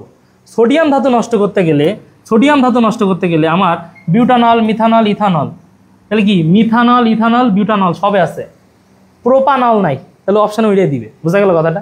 প্রোপানল নাই। ঠিক আছে, এ পর্যন্ত কে বুঝছো? আমরা বহুত কিছু পড়ছি, তো এই পর্যন্ত অন্তত কে বুঝছো তাই বলো। তাহলে খেয়াল করে দেখো, আমরা এখান থেকে কিন্তু মাঝখানে অনেক বিশাল একটা উদাহরণ মুখস্থ করে ফেললাম, বিশাল একটা উদাহরণ পর্যন্ত কে কে মনে থাকতেছে বলো তো? লিকার অ্যামোনিয়া, হ্যাঁ গুড। মুনতাসির বিনতে মাহবুব বলতেছে লিকার অ্যামোনিয়া। লিকার বানান করেছে দেখো LIKR, লিকার, হ্যাঁ ভালো। হ্যালোজেন বানান বাবারে, হেলোজেনে কি হবে বলো তো? হেলোজেন যুক্ত যৌগ কি হবে? লিভার সিরোসিস ঘটাবে। হেলোজেনযুক্ত যৌগ লিভার সিরোসিস ঘটাবে। জাস্ট কয়েকটা জিনিস আছে, আর খেয়াল করে দেখো এখানে আমাদের যেটা জানতে হবে, তিনটা পদার্থর নাম, মানে তিনটা ভাবে আমরা মানে বিশ্লেষণ করি, মানে বিক্রিয়া ঘটায় তিন ধরনের। একটা হচ্ছে ম্যাক্রো, সেমি মাইক্রো আর micro. Macro, semi micro, micro গুণগত বিশ্লেষণে কিন্তু তিন ধরনের হয়। হ্যাঁ, তা কত দেখো, মাইক্রো মানে কি? অল্প পরিমাণ জিনিস নিয়ে আমি মনে করো কোনো একটা পরীক্ষা করবো কেমিস্ট্রি ল্যাবে, তো ল্যাবে তো কোনো জিনিস সব পরীক্ষা করি তা আবার পরবর্তীতে ফেলে দিতে হয় আসলে, তাহলে কি পরিবেশের জন্য খারাপ না এটা? তাহলে যেখানে আমি যত উপাদান কম নিয়ে কাজ করব ততই সেটা ভালো। ঠিক আছে, তো মাইক্রো পদ্ধতিতে কম নিয়ে কাজ করা হয়, সবচেয়ে কম জিনিসপত্র নিয়ে কাজ করা হয়, তাই বলতেছে সবচেয়ে আধুনিক পদ্ধতি এবং এটাই কম জিনিস নিয়ে কাজ করে। তাহলে পরিবেশ বান্ধব কোনটা হবে? এই মাইক্রো। ঠিক আছে, পরিবেশ বান্ধব হবে মাইক্রো। সেমি মাইক্রো তার থেকে একটু ভালো, ম্যাক্রো হলো গতানুগতিক। বোঝা গেল? তোমাকে পড়তে হবে কঠিন পদার্থগুলো কত মোলের ব্যবহার করি, ঠিক আছে, কত গ্রাম এককে ব্যবহার করি। খেয়াল করে দেখো এখানে মাইক্রো বিশ্লেষণে, খেয়াল করে দেখো 5 থেকে 20, মাইক্রোতে 5 থেকে 20, একটা শূন্য বাড়াও তাহলে সেমি মাইক্রো হয়ে যাবে 50 থেকে 200, একটা শূন্য এক্সট্রা হয়েছে। আর ম্যাক্রোতে কি? ম্যাক্রোতে আরও একটা শূন্য বাড়াও, মানে জিনিসটা আমরা যদি বলি 500 থেকে আর একটা শূন্য বাড়াইছি না, তাহলে 2000, 500 থেকে 2000, এই 500 থেকে 2000 গ্রাম, তাহলে এইটা হচ্ছে তোমার হবে কি? ম্যাক্রো। মনে থাকবে কথাটা? তাহলে মাইক্রো, সেমি মাইক্রো আর ম্যাক্রো। ঠিক আছে, ম্যাক্রো তাহলে আমরা শুধু শূন্য বাড়াইছি একটা করে, বুঝতে পারছো? আর মোলারের এখানে দেখো এটাও আমরা একবার দেখতে পারি, 2 1 অপশান বানালে বেটা এখানটাই বানাবে। তো তুমি এটা জিনিসটা বুঝো যে সবচেয়ে কম যেটা কোনটা? মাইক্রো। বুঝতে পারছো কথাটা? সবচেয়ে কম যেটা মাইক্রো। এবং এই যে সেমি মাইক্রো, মাইক্রো পদ্ধতিতে আমরা কোন কোন পদ্ধতি ব্যবহার করি, তোমার কোশ্চেন আসবে এরকম। খেয়াল করে দেখো, কোশ্চেন আসলো যে নিচের কোনটি মাইক্রো অ্যানালিটিক্যাল পদ্ধতি?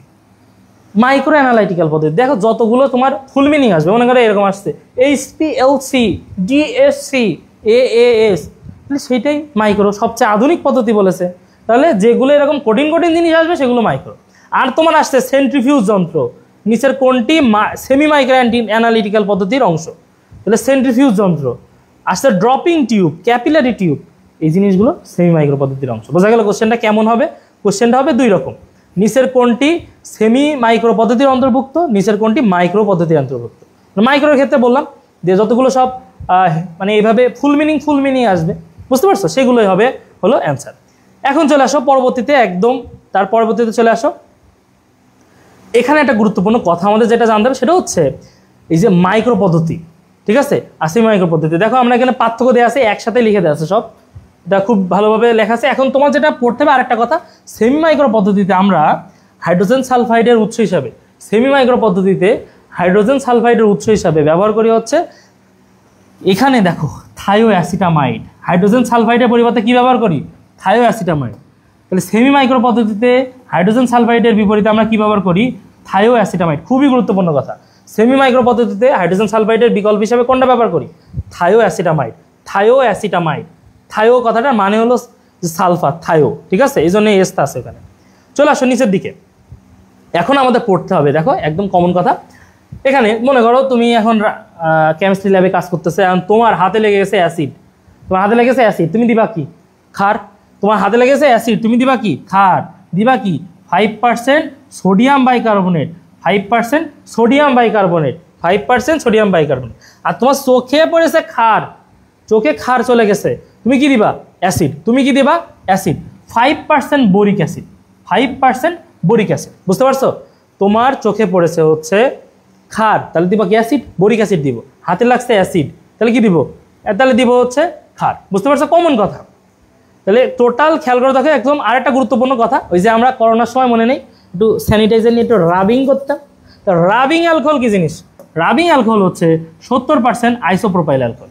রাবিং অ্যালকোহল হচ্ছে 70% আইসোপ্রোপাইল অ্যালকোহল। তাহলে এইটা হচ্ছে টোটাল তোমার এই অধ্যায়টা। একদম সিম্পলভাবে কয়েকটা বললাম আমরা, কয়েকটা গুরুত্বপূর্ণ জায়গা তোমাকে বললাম, খেয়াল করে দেখো এটুকু পর্যন্ত বুঝছো কিনা যে গ্লাভস কয়েকটা গুরুত্বপূর্ণ জায়গা কিন্তু আছে। আচ্ছা আমি একটা জিনিস ভুল বলে ফেলছি, ওখানে দেখো খেয়াল করে দেখো মিলিগ্রাম, ঠিকই বলছো, থাইমাস তুমি ঠিকই বলছো, সমস্যা নেই। আমার ওটা হচ্ছে মানে ওটা লিখছিলাম, ওখানে মিলিগ্রাম লিখতে হবে আর কি, সহজ কথায়।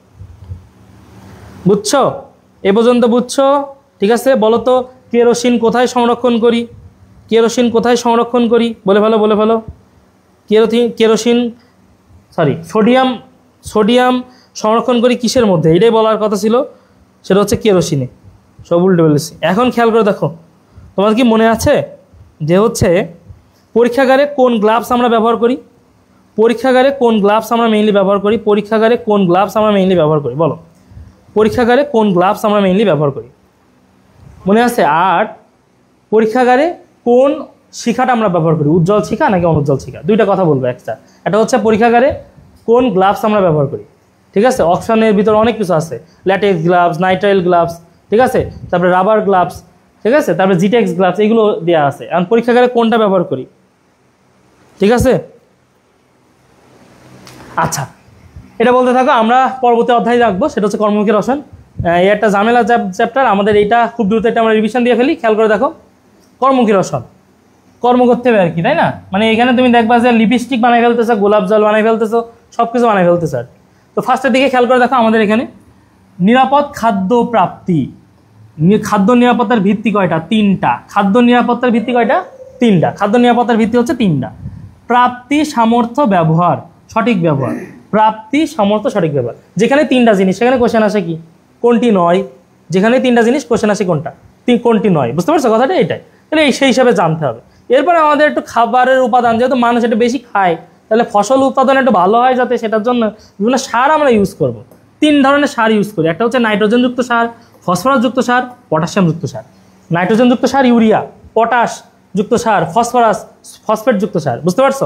তোমার এত কিছু পড়তে হবে না, পড়তে হবে এই যে নাইট্রোজেনযুক্ত সার ইউরিয়া, এটা উদ্ভিদের বৃদ্ধির জন্য সহায়ক। উদ্ভিদের বৃদ্ধির জন্য সহায়ক কোনটা? মূলের বৃদ্ধির জন্য সহায়ক কোনটা? কথাটা বুঝতে পারছো? মূলের বৃদ্ধি বলে ফসফরাস, উদ্ভিদের বৃদ্ধি বলে নাইট্রোজেনযুক্ত, ঠিক আছে, সার। আর যদি বলে ফুল ফল ধারণে সহায়ক, ফুল ফল,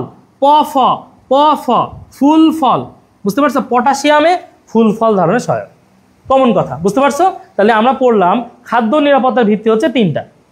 থ্যাংক ইউ, এখানে অ্যান্সার দিয়েছো, নাইট্রাইল গ্লাভস, থ্যাংক ইউ। ঠিক আছে, তাহলে এখানে খেয়াল করে দেখো, আমরা যেটা বললাম এখানে কয়েকটা কথা বললাম যে খাদ্য উৎপাদন বৃদ্ধির জন্য আমাদের কি করতে হবে? কতগুলো সার ইউজ করি। উদ্ভিদের বৃদ্ধির জন্য 1 প্রকার, ঠিক আছে, উদ্ভিদের বৃদ্ধির জন্য 1 প্রকার বললাম। হ্যাঁ, গুড, বুশরা আলী। তারপরে বলছো যে নাইট্রাইল গ্লাভস, অনুজ্জ্বল শিখা, থ্যাংক ইউ। এখন চলে আসো, আমরা এইটুকু শেষ করি।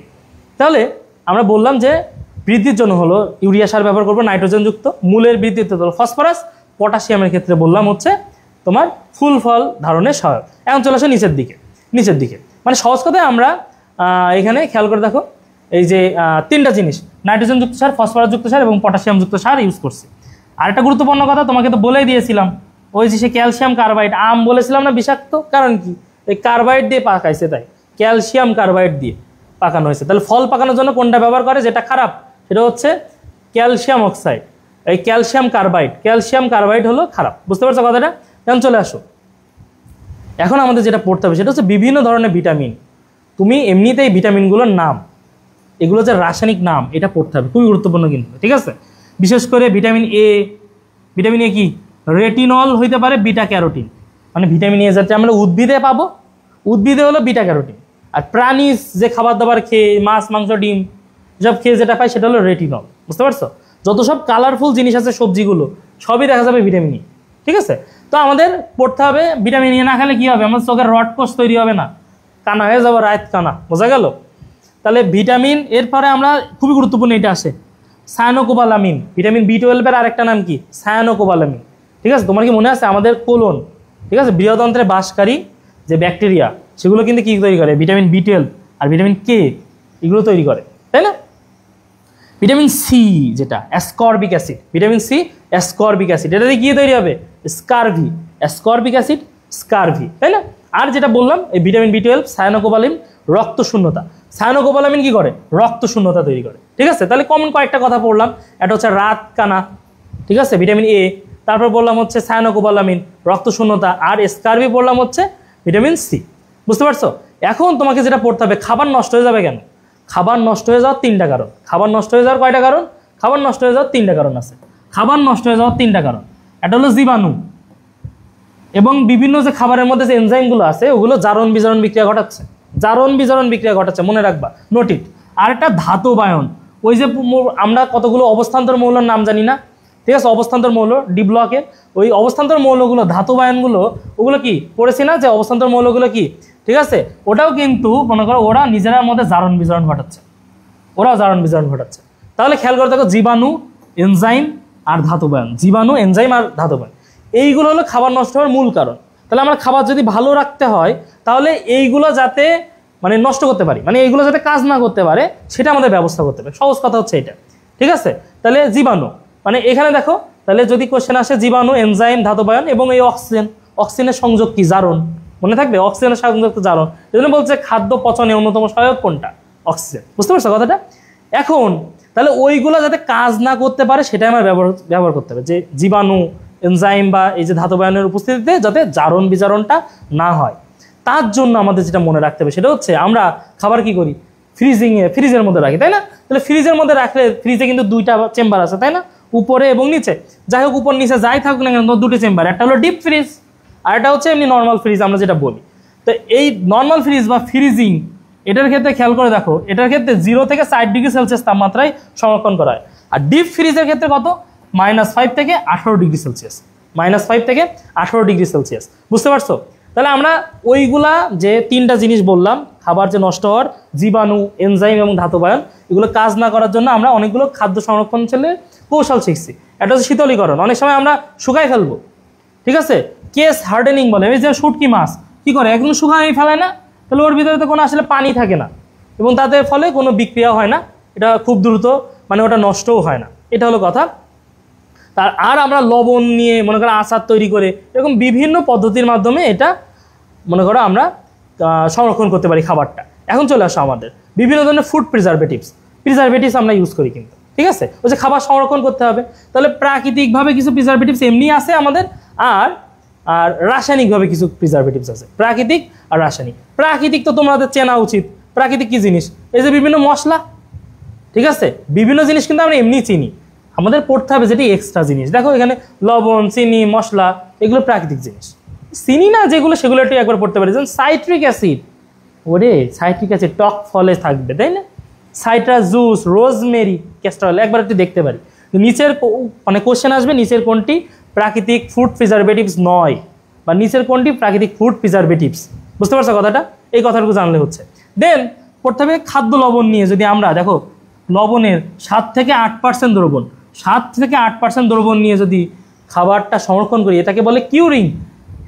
তাহলে কি, যে সোডিয়াম ক্লোরাইডের গাঢ় জলীয় দ্রবণ, মনে আছে? সোডিয়াম ক্লোরাইডের গাঢ় জলীয় দ্রবণকে কি বলে বলো তো? সোডিয়াম ক্লোরাইডের গাঢ় জলীয় দ্রবণ এটাকে কি বলে বলো তো? এটাকে বলে হচ্ছে ব্রাইন, তাই না? ব্রাইন, পারছো সবাই?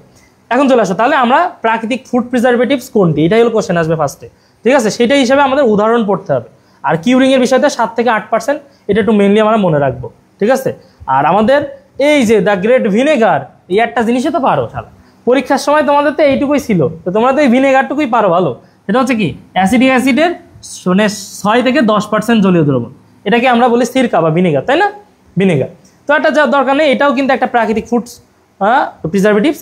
আমাদের যেটা পড়তে হবে এখন, অনুমোদিত কিছু রাসায়নিক ফুড প্রিজারভেটিভস আছে, অনুমোদিত, তাই না? এই জায়গাটা খুবই গুরুত্বপূর্ণ, এই অনুমোদিত জায়গাটা খুবই গুরুত্বপূর্ণ। খেয়াল করে দেখো, কয়েকটা গুরুত্বপূর্ণ জিনিস আমরা পড়বো এখান থেকে। একটা হচ্ছে অ্যান্টিমাইক্রোবিয়াল, ওই যে বললাম 3টা জিনিস হলো খাবার নষ্ট করবে, এটা হচ্ছে অ্যান্টিমাইক্রোবিয়াল, আর একটা হলো জারণ বিজারণ ঘটাচ্ছে। তো যে জীবাণু, এইগুলো যদি আমি যোগ করতে পারি, সেগুলোই জীবাণু আসবে না, তার কারণে হলো নাম হয়েছে কি অ্যান্টিমাইক্রোবিয়াল এজেন্ট। আর যেগুলো জারণ বিজারণটা ঘটাইতে দিবে না, সেগুলোর জন্য নাম হয়েছে কি অ্যান্টিঅক্সিডেন্ট। অক্সিডেশন মানে কি? জারণ। তাহলে অ্যান্টি তার বিরুদ্ধে, ঠিক আছে, অ্যান্টি অক্সিডেন্ট। তাহলে কমন কথা আমাদের জানতে হবে, একটা হচ্ছে অ্যান্টি মাইক্রোবিয়াল, একটা হচ্ছে অ্যান্টি অক্সিডেন্ট। তোমাকে উদাহরণ জানতে হবে সহজ কথায়, ঠিক আছে। অ্যান্টি মাইক্রোবিয়াল কোনগুলো, অ্যান্টি অক্সিডেন্ট কোনগুলো। এর মধ্যে গুরুত্বপূর্ণ জিনিস হলো অ্যান্টি অক্সিডেন্টগুলো। এর মধ্যে খেয়াল করে দেখো, প্রাকৃতিক অ্যান্টি অক্সিডেন্ট, এই জায়গাটা একটু ঝামেলা আছে কিন্তু কয়েকটা জিনিস, যেমন বিভিন্নভাবে কোশ্চেন হইতে পারে যে প্রাকৃতিক অ্যান্টি অক্সিডেন্ট কোনগুলো, প্রাকৃতিক অ্যান্টি অক্সিডেন্ট কোনগুলো। দেখো এখানে আমরা মনে রাখবো CASE, কেস, CASE, ঠিক আছে। মানে জিনিসটা হলো, মানে এখানে দেখো ভিটামিন আছে, ভিটামিন সি, ভিটামিন ই, এই যে বিটা ক্যারোটিন বললাম না কিছুক্ষণ আগেই তো বলে আসলাম, এটা তো ভিটামিন এ এর নাম, ভিটামিন এ, এটা কিন্তু বিটা ক্যারোটিন। আর এস দিয়ে হলো সিলিনিয়াম, অধাতু সিলিনিয়াম। এই অধাতু সিলিনিয়াম ঝামেলা হয় যে নিচের কোনটি প্রাকৃতিক অ্যান্টিঅক্সিডেন্ট নয়, এই ভিটামিন কটা পারে সবাই। তো অধাতু সিলিনিয়াম যেটা, এটাও যে একটা প্রাকৃতিক, এটা যেন মনে থাকে, এটা যে প্রাকৃতিক এটা যেন মনে থাকে, বুঝতে পারছো কথাটা। এইবার খেয়াল করে দেখো আরেকটা গুরুত্বপূর্ণ জিনিস, এটা হচ্ছে কৃত্রিম অ্যান্টিঅক্সিডেন্ট কোনটা আর মুক্তমূলক শোষণকারী অ্যান্টিঅক্সিডেন্ট কোনটা। কৃত্রিম অ্যান্টিঅক্সিডেন্ট কোনটা, মুক্তমূলক শোষণ, দুইটাই কিন্তু সেম অ্যান্সার, দুইটাই সেম, ঠিক আছে। কৃত্রিম অ্যান্টিঅক্সিডেন্ট কোনটা, মুক্তমূলক শোষণকারী অ্যান্টিঅক্সিডেন্ট কোনটা, ঠিক আছে। তাহলে অ্যান্টিঅক্সিডেন্ট বলছিলাম যে জারণ বিজন ঘটাইতে দিব না, তাহলে সেগুলোর ভিতরে কি আছে দেখো, খেয়াল করে দেখো, এই যে BHA ফুল মিনিং পড়বা, বিউটাইলেটেড হাইড্রক্সি অ্যানিসোল, ফুল মিনিংটা পড়তে হবে, তবে সংক্ষেপে আপাতত মনে রাখতে পারো, BHA, BHT, হ্যাঁ, TBHQ এবং প্রোপাইল গ্যালেট, এই কয়টা কথা আমাদের জানতে হবে, ঠিক আছে।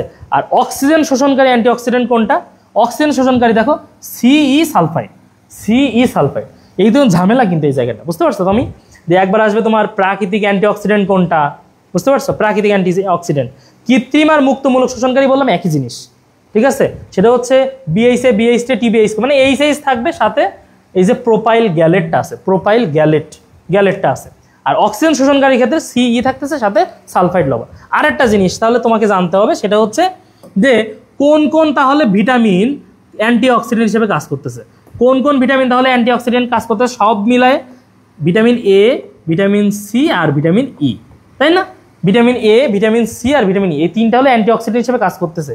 কিন্তু গুরুত্বপূর্ণ কথা, এই ভিটামিন A, C আর E, এই তিনটা জিনিস কাজ করতেছে, স্পেশালি এই তিনটা ভিটামিন হলো অ্যান্টিঅক্সিডেন্ট, A, C আর এই যে বিটা ক্যারোটিন বললাম, C বললাম আর E, বুঝতে পারছো কথাটা। এইটুকু পর্যন্ত কে বুঝতে পারছো কিনা, কেস, হ্যাঁ, গুড। BHA, BHT এগুলো কিন্তু পড়তে হবে মাস্ট। এখন চলে আসো নিচের দিকে চলে আসো। এখন খেয়াল করে দেখো, তোমাকে কয়েকটা জিনিস একটু পড়তে হবে, সেটা হচ্ছে এখানে খেয়াল করে দেখো, জুস সংরক্ষণে সোডিয়াম বেনজয়েট, ঠিক আছে, এই যে জুস, ঠিক আছে, সফট ড্রিঙ্কস, জুস, এগুলো সোডিয়াম বেনজয়েট, সোডিয়াম সরবেট, এগুলো সংরক্ষণে ব্যবহার করা হয়। দেখো অ্যাসিটিক অ্যাসিড, তোমাকে যদি কোশ্চেন আসে অ্যাসিটিক অ্যাসিড, ঠিক আছে, আর এখানে দেখো নিচের দিকে আছে citric acid, acetic acid, citric acid. তুমি যেটা মনে রাখবা সহজ কথা, এখানে কতগুলো দেখো আছে, কি জিনিস, অনুমোদিত মাত্রা। তো যেগুলোতে দন্তসা দিয়ে দেখো, খেয়াল করে দেখো, সোডিয়াম, মেন কথা দন্তসা দিয়ে যেগুলা, ঠিক আছে, একটা হচ্ছে দেখো সোডিয়াম সরবেট, তারপর দেখো নিচের দিকে যদি যাই সাইট্রিক অ্যাসিড, ঠিক আছে, নিচের দিকে যদি যাই সাইট্রিক অ্যাসিড, এইগুলাতে মানে যেগুলো দন্তসা দিয়ে আছে সেগুলোতে সব দেখো 200 ppm, সেগুলো সব কত 200 ppm। দেখো সাইট্রিক অ্যাসিড, ঠিক আছে, তারপর পটাশিয়াম বাইসালফেট, সালফার ডাইঅক্সাইড, যতগুলো সব স দিয়ে সবগুলোতে কি আছে, সবগুলোতে 200 ppm আছে, সবগুলোতে 200 ppm আছে। খুবই গুরুত্বপূর্ণ একটা MCQ শিখে রাখো, সেটা হচ্ছে সামুদ্রিক মাছ মাংস সংরক্ষণে কোনটা ব্যবহার করা হয়, সামুদ্রিক মাছ মাংস। তাহলে মাছ মাংস, মা নাই, আমরা মনে রাখবো মা নাই, বুঝতে পারছো, সামুদ্রিক মাছ মাংস। তাহলে এখানে মা নাই, ঠিক আছে, তাহলে মানে মাছ মাংস, এটা হচ্ছে কি হবে, সোডিয়াম নাইট্রেট, সোডিয়াম নাইট্রাইট, এইগুলো ব্যবহার করা হয়। আর যদি বলে কৌটাজাতকৃত মাছ মাংস, কৌটাজাতকৃত, তাহলে কিন্তু সাইট্রিক অ্যাসিড, কৌটাজাতকৃত সাইট্রিক অ্যাসিড, ঠিক আছে। দেখো সাইট্রিক অ্যাসিডে আছে 200 ppm, কিন্তু মাছ থাকবে, অপশন বানালে এগুলো থেকেই বানাবে, তুমি জাস্ট মনে রাখবা থাকলে সেগুলোতে 200 ppm আছে বেশিরভাগই। আর একটা কথা দেখো, সাই এর pH কি, পাই, আমরা মনে রাখবো সাই মানে পাই, সাইয়ের মান কি, পাই, ঠিক আছে, সাইয়ের pH কি, পাই মানে কি 3.1416, আমরা তো পারি এটা, তাই না। এখন চলে আসো পরবর্তী পার্ট। তাহলে আমরা এখান থেকে কিন্তু অ্যান্টিঅক্সিডেন্ট পড়ে ফেললাম, আর অ্যান্টিঅক্সিডেন্ট তোমাকে কয়েকটা কোশ্চেন আসবে, সেটা হচ্ছে আর কয়েকটা কথা নিচের দিক থেকে আসবে। সেটা হচ্ছে বাজারে গুঁড়া দুধে কোনটা মিশানো হয়? গুঁড়া দুধে মিশানো হয় হচ্ছে লেসিথিন, গুঁড়া দুধে লেসিথিন। ডায়াবেটিক চকলেট হিসেবে কোনটা ব্যবহার করা হয়? Sorbitol, diabetic chocolate. ওই যে দেখো অনেকে জিরো ক্যাল খায় না, জিরো ক্যাল একটা করে মনে করো চায়ের সাথে একটা করে দেয়, ওটা কিন্তু কি ডায়াবেটিক চকলেট, সরবিটল জিনিসটা। তাহলে আমরা বলছিলাম খাবার নষ্ট হবে যে যে জিনিস, তিনটা জিনিসের মাধ্যমে খাবার নষ্ট হয়। একটা হচ্ছে জীবাণুর মাধ্যমে, তার জন্য উপরের জিনিসগুলা। খাবার জারণ বিজারণের মাধ্যমে নষ্ট হবে, সেই জারণ বিজারণ হইতে পারে এনজাইম, সেটা হইতে পারে হচ্ছে বিভিন্ন অ্যান্টিঅক্সিডেন্ট আমরা ব্যবহার করতেছি সেই জারণ বিজারণটা রক্ষা করার জন্য। তাহলে অ্যান্টিঅক্সিডেন্ট ব্যবহার করতেছি জারণ বিজারণ যাতে না হয়। আর একটা গুরুত্বপূর্ণ কথা আছে, সেটা হচ্ছে কিছুক্ষণ আগে তোমাকে বললাম না, ওই যে আমাদের যে মানে অবস্থান্তর মৌলগুলো আছে যেগুলো জারণ বিজারণ ঘটায় স্বতঃস্ফূর্তভাবে, সেই অবস্থান্তর মৌলগুলোর বিরুদ্ধে কাজ করার জন্য ব্যবহার করবো হলো কিলেটিং এজেন্ট। কিলেটিং এজেন্ট, এই কিলেটিং এজেন্ট তোমার মনে রাখতে হবে সবচেয়ে বেশি ব্যবহৃত কিলেটিং এজেন্টের নাম কি? ইডিটিএ। সবচেয়ে বেশি ব্যবহৃত কিলেটিং এজেন্টের নাম কি? ইডিটিএ। সবচেয়ে বেশি ব্যবহৃত কিলেটিং এজেন্টের নাম কি? ইডিটিএ। ঠিক আছে, ইডিটিএ মনে থাকবে কথাটা। সরবিটল, দেখো সরবিটল ডায়াবেটিক চকলেট, তাই তো? আচ্ছা, তাহলে তোমরা কি বলতে পারবা সাইট্রিক অ্যাসিডের পিএইচ কত? বলো তো সাইট্রিক অ্যাসিডের পিএইচ কত? দেখো আমি তোমাকে বলছিলাম, এই চলে আসছে যে সাই পাই, বুঝতে পারছো? আর এই অ্যাসিটিক অ্যাসিড হলো 4.74 তো। আর যদি শুধু HCOH থাকে, যদি মানে ফর্মিক অ্যাসিড, যদি HCOH এটা যদি থাকে তাহলে সেটা হয় মানে 3.74, 3.74, বুঝতে পারছো? 3.74 এটা হয়। ঠিক আছে, প্রিজারভেটিভসের অনুমোদিত মাত্রা হলো 0.1%, এই কথাটুকু একটু জানবো। 0.1% এই কথাটুকু আমাদের জানতে হবে। নিচের দিকে আসি, মোটামুটি এইগুলাই পড়লে হবে। আর কয়েকটা কথা এখান থেকে পড়বো। হ্যামবার্গার, দেখো এইটা বার্গারটা একটু শিখে রাখো। হ্যামবার্গার, হ্যামবার্গার সংরক্ষণে কোনটা ব্যবহার করব?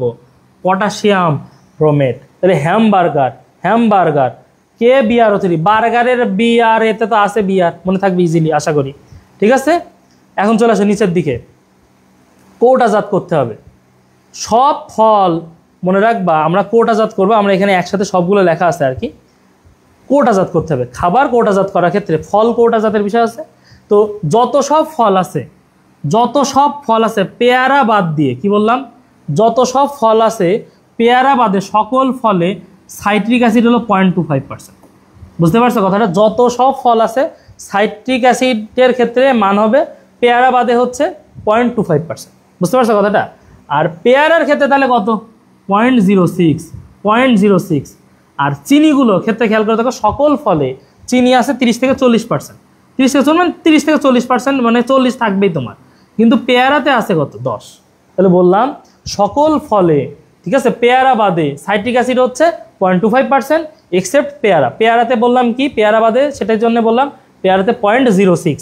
আর চিনির ক্ষেত্রে বললাম 30 থেকে 40%, এবং সেটার ক্ষেত্রে হচ্ছে পেয়ারার ক্ষেত্রে হবে 10%, পেয়ারার ক্ষেত্রে হবে 10%। মনে থাকবে কথাটা, খুবই গুরুত্বপূর্ণ কথা। আমরা মাছ মাংসের উপাদান জানবো। মাছ মাংসের ক্ষেত্রে খেয়াল করে দেখো, মাছ মাংসের ক্ষেত্রে তোমার প্রোটিনের পার্সেন্টেজ মাছ মনে রাখতে, প্রোটিনের পার্সেন্টেজ দেখো। মাংসে তোমার মনে হতে পারে মাংস খেলে প্রোটিন পাবো নাকি এই মাছ খেলে প্রোটিন পাবো বেশি, খেয়াল করে দেখো এটা কত? এটা 19%, আর এটা কত? 14 থেকে 20%, 14 থেকে 20%, বুঝতে পারছো কথাটা? আর মাংসে পানি কত? 75, আর এটাই পানি কিন্তু কম, বোঝা গেল? এই কথাটুকু মনে রাখবা, মাংসে পানি বেশি, মাংসে পানি বেশি, ঠিক আছে? প্রোটিন হলো 19%, এই দুটো পার্সেন্টেজ একটু পড়বো, বুঝতে পারছো? চলে আসো, আমরা যদি মাছ যদি কৌটায় সংরক্ষণ করি, কৌটাতে যদি মাছ সংরক্ষণ করি, মানে আমাদের দেশে নাই তুমি প্রচুর মাছ খাচ্ছ, যেসব দেশে মাছ মাংস মানে সরাসরি আশেপাশে কোনো মানে সমুদ্র নেই বা এভাবে মনে করো কৌটাজাতকৃত মাছ খাইতে হয়, তাদের কৌটার মধ্যে প্রলেপ দিতে হয় হচ্ছে জিঙ্ক অক্সাইডের। কৌটার মধ্যে প্রলেপ দিতে হয় কিসের? জিঙ্ক অক্সাইডের। আর এই জিঙ্ক অক্সাইডের প্রলেপটা মনে করো হচ্ছে মাছের সাথে যুক্ত হয়ে জিঙ্ক সালফাইড তৈরি করে। জিঙ্ক সালফাইড সেটা মাছের বর্ণ উজ্জ্বল করবে রে, মাছের বর্ণ উজ্জ্বল করে কোনটা? কোশ্চেন অ্যান্সার আসলে জিঙ্ক সালফাইড। মাছের সংরক্ষণে কৌটায় কোন প্রলেপ ব্যবহার করব? Zinc oxide. দুটো গুরুত্বপূর্ণ কথা মনে রাখবো, বুঝতে পারছো? তাহলে এই পর্যন্ত কে কে বলছো, বুঝছো? তাই বলো। তাহলে বললাম পারবা এটা, যে হচ্ছে পেয়ারা বাদে আমরা কিন্তু ওই যে অনেকগুলো মানে সংরক্ষণের জিনিস পড়লাম, যত সব ফল, পেয়ারা বাদে সবগুলোতে হলো সাইট্রিক অ্যাসিড হলো 0.25% এবং পেয়ারাতে ছিল 0.06%। মনে থাকবে কথাটা? আচ্ছা, আমাদের আর অল্প কিছুক্ষণ আছে, খেয়াল করে দেখো। নেক্সট একটা গুরুত্বপূর্ণ টপিকস পড়তে হবে এ পর্যন্ত, এবার ভালোভাবে নজর দাও। সেটা হচ্ছে, খেয়াল করে দেখো এখান থেকে, সেটা হচ্ছে 3টা গুরুত্বপূর্ণ জিনিস। একটা হচ্ছে দ্রবণ। দ্রবণ এই অধ্যায়ের আরেকটা জিনিস যেটা না পড়লে চান্স মিস, তাহলে মাস্ট খুবই গুরুত্ব দিয়ে পড়ো এটা। দ্রবণ, কলয়েড, সাসপেনশন। দ্রবণ, কলয়েড, সাসপেনশন। দ্রবণ, কলয়েড, সাসপেনশন। দ্রবণ, খেয়াল করে দেখো, আমরা মনে করো সোডিয়াম ক্লোরাইড পানির মধ্যে গোলাচ্ছি, তো বাইরে থেকে কি বুঝতে পারবে যে কোনটা লবণ আর কোনটা মনে করো পানির সাথে, সবই মনে হবে পানি, তাই না? এই যেগুলো দেখা যাবে না খালি চোখে মেইনলি, সেগুলো কি এই দ্রবণ।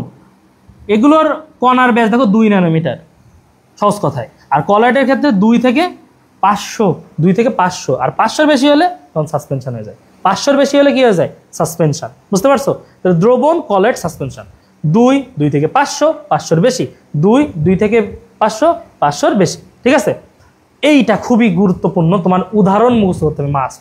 উদাহরণ, দুধ। দেখো এই যে এখানে কয়েকটা গুরুত্বপূর্ণ কথা আছে, যে দুধ, বাটার, মিল্ক অফ ম্যাগনেসিয়া, এগুলো কি? এগুলো হচ্ছে কলয়েড। আর রক্ত, কলেরা ভ্যাকসিন, মনে করো পানিতে আমি কাদা মিশাইছি, তো কিছুক্ষণ পরে রেখে দিব, কি হয়ে যাবে? পানির যে বালিগুলো, এগুলো মনে করো কাদার উপাদানগুলো নিচে তলানি জমে যাবে না? আর এই দেখা লেখা আছে বেরিয়াম সালফেটের মিশ্রণ অন্ত্রের ইমাজিং করার কাজে। আমরা যদি মনে করো অন্ত্রের ইমাজিংয়ের কাছে বেরিয়াম সালফেট ব্যবহার করি, এই বেরিয়াম সালফেটের মিশ্রণ হচ্ছে সাসপেনশন। সহজ কথায় মনে করো দুধের 1 গ্লাস দুধ আমি রেখে দিলাম, সারাদিন ধরে রেখে দিই, ও কিন্তু তলানি জমবে না। কারণ কি? ওর মধ্যে একটা বিশেষ গতি আছে, তার নাম কি বলতো? ব্রাউনীয় গতি। ঠিক আছে? ওটা আলোর বিস্ফোরণ ঘটায়, টিন্ডাল প্রভাব দেখায়, মানে যা আছে সবই দেখায়। ব্রাউনীয় গতি, টিন্ডাল প্রভাব, বিস্ফোরণ সবই দেখায়, কিন্তু বাকিগুলো কোনোটাই কিন্তু দেখায় না। মনে থাকবে কথাটা, খুবই গুরুত্বপূর্ণ। মিল্ক অফ ম্যাগনেসিয়া কি ধরনের? দুধ এক প্রকার কলয়েড। বুঝতে পারছো? বাটার কলয়েড, জিলেটিন কলয়েড, এবং রক্ত, কলেরা ভ্যাকসিন, পানিতে কাদার মিশ্রণ, যেগুলো যা বলছি এগুলো হচ্ছে কি? সাসপেনশন। চলে যাও পরবর্তীতে গুরুত্বপূর্ণ, এই জায়গাটা খুবই গুরুত্বপূর্ণ। এখন দেখো এরপরে ওখানে যে কলয়েড পড়লাম না, সেই কলয়েডটাকে একটু বড় করে বোঝাচ্ছে, আরও একটু বড় করে বোঝাচ্ছে, আমরা একটু বড় করে বুঝি, সে বড় করে বোঝাচ্ছে। আর এটার মধ্যে সবচেয়ে বেশি গুরুত্বপূর্ণ যেটা আসে সেটা হচ্ছে কলয়েডের প্রকারভেদ। কিন্তু দেখো কয় প্রকার আছে, কলয়েড আবার অনেকগুলো ভাগে ভাগ করছে। এটা হচ্ছে অ্যারোসল, ফোম, ঠিক আছে, ইমালশন, তারপরে হচ্ছে সল, এগুলো ভাগ করছে। এর মধ্যে আমরা গুরুত্বপূর্ণ জিনিস হচ্ছে ইমালশন। ইমালশনের ভিতরে দেখো দুধ, শ্যাম্পু, ক্রিম। দুধ, শ্যাম্পু, ক্রিম। দুধ, শ্যাম্পু, ক্রিম হচ্ছে কি? ইমালশন। দুধ, শ্যাম্পু, ক্রিম হচ্ছে ইমালশন। ঠিক আছে? দুধ, শ্যাম্পু, ক্রিম, ইমালশন, এটা খুবই গুরুত্বপূর্ণ, এটা মনে রাখবা। দুধ, শ্যাম্পু, ক্রিম কি হবে? ইমালশন। আচ্ছা, এখন চলে যাও পরবর্তী। এখানে খেয়াল করে দেখো আমাদের কলয়েড। কলয়েডের ক্ষেত্রে আমাদের যেটা স্পেশালি, এগুলো আমাদের এত কিছু লাগবে না, এসব লাগবে না, এই কথাটুকু একটু মনে রাখবা। কলয়েড প্রস্তুত করা হয় কোন পদ্ধতিতে? পেপটাইজেশন পদ্ধতি। কলয়েড প্রস্তুত করা হয় কোন পদ্ধতিতে? পেপটাইজেশন পদ্ধতি। কলয়েড প্রস্তুত করা হয় কোন পদ্ধতিতে? পেপটাইজেশন পদ্ধতিতে। আমরা কিন্তু পড়ছি, হ্যাঁ, এই জিনিসটা, যে অন্ত্রের ইমাজিংয়ের কাজে বেরিয়াম সালফেটের মিশ্রণ একটা সাসপেনশন, তাই না? কলেরা ভ্যাকসিন একটা সাসপেনশন, ক্যালমিন লোশন এটা একটা সাসপেনশন। এই উদাহরণ কিন্তু খুবই গুরুত্বপূর্ণ, কোনটা দ্রবণ, কোনটা কলয়েড এবং কোনটা সাসপেনশন, সবাই মাস্ট এটা খুবই গুরুত্ব দিয়ে পড়বা। কোয়াগুলেশন আছে, এরপরে হলো কোয়াগুলেশন। তোমার কোয়াগুলেশন দিয়ে যে কোশ্চেনটা হয় সেটা হচ্ছে এইভাবে কয়েকটা উদাহরণ দেওয়া থাকে, যে কোনটার কোয়াগুলেশন ক্ষমতা বেশি। তো কোনটার কোয়াগুলেশন ক্ষমতা বেশি, তুমি একটা কমন কথা মনে রাখবা, যার চার্জ বেশি, যার চার্জ বেশি তার কোয়াগুলেশন ক্ষমতা বেশি। যার চার্জ বেশি সেটা ধনাত্মক আয়ন হতে পারে, ঋণাত্মক আয়ন হতে পারে। যার চার্জ বেশি তার কোয়াগুলেশন ক্ষমতা বেশি, যার চার্জ বেশি তার কোয়াগুলেশন ক্ষমতা বেশি। আচ্ছা, ঠিক আছে, এখন চলে যাও এই দুধের উপাদান। দুধের উপাদানের ক্ষেত্রে যেটা আমাদের পড়তে হয় পানির পার। এইখানে দেখো একটা হচ্ছে পিএইচটা পড়বে, এটা তো আমরা পড়ছি অলরেডি রাসায়নিক পরিবর্তন অধ্যায়ে, সেই 6, তাই তো? দুধের ক্ষেত্রে হচ্ছে 6, 6.6 এবং 6.9, তাই না? দুধে 3 শ্রেণীর প্রোটিন থাকে রে, এটা হলো কেসিন, ল্যাকট্যালবুমিন, ল্যাকট্যালবুমিন। যেখানে 3টা আছে সেখানে কি কোশ্চেন হতে পারে, যে কোনটি নয়, কোনটি নয়, মনে থাকবে কথাটা? তাহলে একটু মনে রাখবা। আর একটা জিনিস পড়তে হবে, দুধের প্রধান শর্করার নাম কি? দুধের প্রধান শর্করার নাম হলো ল্যাকটোজ। দুধের প্রধান শর্করার নাম হলো ল্যাকটোজ নামক ডাইস্যাকারাইড। দুধের প্রধান শর্করার নাম হলো ল্যাকটোজ নামক ডাইস্যাকারাইড। মনে থাকবে কথাটা? দুধে ভিটামিন এ বেশি থাকে, ভিটামিন এ বেশি থাকে। কোন ভিটামিন দুধে বেশি থাকে? Vitamin E. কোন ভিটামিন মানে বেশি থাকে দুধে? এটা হচ্ছে ভিটামিন এ। খুবই গুরুত্বপূর্ণ, খেয়াল করে দেখো, এই 4টা কথা মাস্ট পড়া লাগবে, খুবই গুরুত্বপূর্ণ, খেয়াল করে দেখো। মানুষের দুধে ল্যাকটোজ ওই যে শর্করা ওটা বেশি, মানুষের দুধে শর্করা বেশি। গরুর দুধে পানি বেশি, গরুর দুধে পানি বেশি। ভেড়ার দুধে প্রোটিন বেশি, ঠিক আছে। আর মহিষের দুধে চর্বি বেশি, তাতে কি হবে, ক্যালোরিও বেশি। মনে থাকবে কথাটা, এই জিনিসটা পাড়ায় লাগবে। মানুষের দুধে বললাম হচ্ছে তাহলে শর্করা বেশি, গরুর দুধে হচ্ছে পানি বেশি, ঠিক আছে। খেয়াল করে দেখো, ভেড়ার দুধে হচ্ছে প্রোটিন বেশি। তারপরে খেয়াল করে দেখো মহিষের দুধ, তুমি তো মহিষের দুধ খাবা না, তাহলে শক্তি পাবা কি করে, চান্স পাবা কি করে? মহিষের দুধ খাবা, তাহলে চান্স পাবা, ঠিক আছে। এমনি চান্স পাবা, মেন কথা পড়াশুনো করো, আপাতত মুখস্থ করে চান্স পায়। মহিষের দুধে হচ্ছে চর্বি বেশি, তাই ক্যালোরি বেশি, ঠিক আছে। ভেড়ার দুধে প্রোটিন বেশি, মানুষের দুধে ল্যাকটোজ বেশি, আর হচ্ছে গরুর দুধে হচ্ছে পানি বেশি। তাহলে তুমি খাও কি, বেশিরভাগ সব পানিই খাও আসলে, মেন কথা। চলে যাও পরবর্তী জিনিস। আমরা এরপরে যে জিনিসটুকু পড়বো কয়েকটা গুরুত্বপূর্ণ কথা এখানে আসলে ওই পয়েন্ট দিয়ে সেটাই বোঝানো হয়েছে। আমরা এত কিছু লাগবে না। তোমরা কি বলতে পারবা যে আমরা বলছি যে দুধে কোন ভিটামিনের পরিমাণটা বেশি থাকে, দুধে কোন ভিটামিনের পরিমাণটা বেশি থাকে, বলতে পারবা? এখন তোমরা যে আড়ঙের দুধের প্যাকেট কিনে নিয়ে যাও না, ওই প্যাকেটটা কিভাবে বানানো হয় তাই আমরা পড়বো হলো দুধের পাস্তুরাইজেশন। দুধটা সংরক্ষণ করার ক্ষেত্রে ওই আড়ঙের প্যাকেট বানানো হয় যখন, ঠিক আছে, সেই পাস্তুরাইজেশন পদ্ধতি। দুই পদ্ধতিতে হয় পাস্তুরাইজেশন, একটা হচ্ছে holder method, high temperature short time method. Holder method, high temperature short time method. Holder method, high temperature short time method. তাপমাত্রাটুকু একবার একটু দেখতে পারো। সহজ কথা, হাই টেম্পারেচার শর্ট টাইমে আমাদের তাপমাত্রা বেশি, এই জন্য টাইমও কম, 15 সেকেন্ড। আর ওটা 30 মিনিট ধরে জাল দিতে হয়, 30 মিনিট ধরে। আর দুইটাতেই দেখো 10 ডিগ্রি সেলসিয়াস তাপমাত্রায় শীতল করা হচ্ছে, দুইটাতেই 10 ডিগ্রি সেলসিয়াস তাপমাত্রায় শীতল করা হয়। দুইটাতে কি হয়, 10 ডিগ্রি সেলসিয়াস তাপমাত্রায় শীতল করা হয়। তাহলে ওভারঅল আমরা যেটা বুঝলাম যে যদি বলে যে দুধ সংরক্ষণ করার তাপমাত্রা কত, সহজ কথায় সংরক্ষণ করতে গেলে কিন্তু 10 ডিগ্রি সেলসিয়াসেই সংরক্ষণ করতে হয়, ঠিক আছে। হোল্ডার পদ্ধতি আর high temperature short time method, ঠিক আছে। এখানে টেম্পারেচারটা জাস্ট বেশি, এটা মনে রাখবো। এখন চলে যাও নিচের দিকে। এটা অতটা গুরুত্বপূর্ণ না যেটা তোমার একেবারে অনেক গুরুত্বপূর্ণ দিয়ে মাথা ঠান্ডা করে অনেক পড়তে হবে। এখন দেখো আরও যে গুরুত্বপূর্ণ কথা, এইবার আমরা কয়েকটা ওই যে কসমেটিক্স বানাবো আর কি। সামনে তো পুজো, এখন তো বহুত কিছু মাখতে হবে সবার, তাই না? যারা হিন্দু সম্প্রদায় সবাই আছে ভাই বোনেরা, বিভিন্ন কিছু মাখবা। ফার্স্টে মাখবা হলো গোলাপ জল, গোলাপ জল মাখবা। তবে গোলাপ জল মাখার সময় পড়বা যে গোলাপ জলের যে সুন্দর যে গন্ধ, সে গন্ধের জন্য দায়ী কোনটা? গন্ধের জন্য দায়ী হলো জেরানিওল, জেরানিওল, ঠিক আছে, নামক টারপিন, জেরানিওল। এই কথাটুকু পড়বো খালি, যে গোলাপ জলের জন্য গোলাপ জল কোনটা, মানে সুগন্ধের জন্য দায়ী কোনটা? জেরানিওল। খুবই দ্রুত এটাকে দেখো, খেয়াল করে দেখো, এটা মুখস্থ করার চেষ্টা করো, জেরানিওল, ঠিক আছে। কমেন্ট করে একটা করে, হ্যাঁ ভিটামিন এ বেশি, ঠিক আছে, হ্যাপি হোসেন বলছে, ঠিক আছে, থ্যাংক ইউ। এখন চলে আসো হেয়ার অয়েল, ডাবুর আমলা হেয়ার অয়েল। এর প্রধান উপাদান কি? বেটা ডাবুর আমলা হোক আর ডে আমলা হোক, হেয়ার অয়েলের প্রধান উপাদান হচ্ছে নারকেলের তেল। হেয়ার অয়েলের প্রধান উপাদান নারকেলের তেল। চলে যাও নিচের দিকে, আমাদের এসব পড়তে হবে না। এরপরে নিচের দিকে চলে যাও, এইটা পড়তে হবে মাস্ট। সেটা হচ্ছে আমরা যে পাউডার মাখবো গরমকালে, পাউডার যে মাখি, এই পাউডারের প্রধান উপাদান কি? প্রধান উপাদান হচ্ছে ট্যাল, প্রধান উপাদান হচ্ছে ট্যাল। এইটা মুখস্থ করার চেষ্টা করবো। 3mgO, 4SiO2, 1 অণু পানি, 341 আর কি, তাই না? তাহলে 3 অণু ম্যাগনেসিয়াম অক্সাইড, 4 অণু হচ্ছে তোমার সিলিকেট, আর হচ্ছে 1 অণু পানি। এইটা মুখস্থ করার চেষ্টা করবো, ঠিক আছে, ওকে। তাহলে এটাই গেল। আর অ্যান্টিসেপটিক হিসাবে ব্যবহার করি হলো জিঙ্ক স্টিয়ারেট, অ্যান্টিসেপটিক হিসাবে জিঙ্ক স্টিয়ারেট, অ্যান্টিসেপটিক হিসাবে জিঙ্ক স্টিয়ারেট। আর যদি বেবি পাউডার ইউজ করি, বেবি পাউডার, ওইখানে কিন্তু অ্যান্টিসেপটিক হিসাবে আমরা কি ব্যবহার করি দেখো তো, ওইখানে দেখো অ্যান্টিসেপটিক হিসাবে আমরা ব্যবহার করতেছি এখানে বোরিক অ্যাসিড। এইটা গুরুত্বপূর্ণ, বাধ্যতামূলক, বুঝতে পারছো? মানে জিঙ্ক স্টিয়ারেট আছে ঠিকই, কিন্তু বাধ্যতামূলক বোরিক অ্যাসিড। মানে বেবিতে বোরিক অ্যাসিড, বেবিতে বোরিক অ্যাসিড, মনে থাকবে কথাটা, বেবিতে বোরিক অ্যাসিড। এই জন্য বোরিক অ্যাসিড এই ডাইপারের যে র্যাশ হয়, সে র্যাশও দূর করে, ঠিক আছে। তাহলে বোরিক অ্যাসিড কিসের জন্য প্রযোজ্য? বেবিদের জন্য প্রযোজ্য, ঠিক আছে। এখন আসো সোনো আর কোল্ড ক্রিম, সোনো আর কোল্ড ক্রিম। খেয়াল করে দেখো, কথা হচ্ছে সোনো তুমি গরমকালে মাখো, আর কোল্ড ক্রিম এই যে সামনে শীতকাল আসবে তখন মাখবা। তোমার যেটা পড়তে হবে সেটা হচ্ছে SNOW। দেখো সোনোতে OW আছে না, OW মানে কি, লাস্টে কি OW মানে কি, oil in water, oil in water মানে পানির মধ্যে ওখানে তেল মিশাইছে।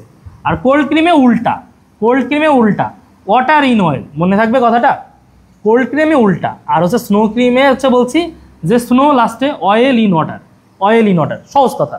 আর কোল্ড ক্রিমের ক্ষেত্রে আমরা জাস্ট মনে রাখবে এটা লুব্রিকেটিং এজেন্ট হিসেবে কোনটা ব্যবহার করা হয়।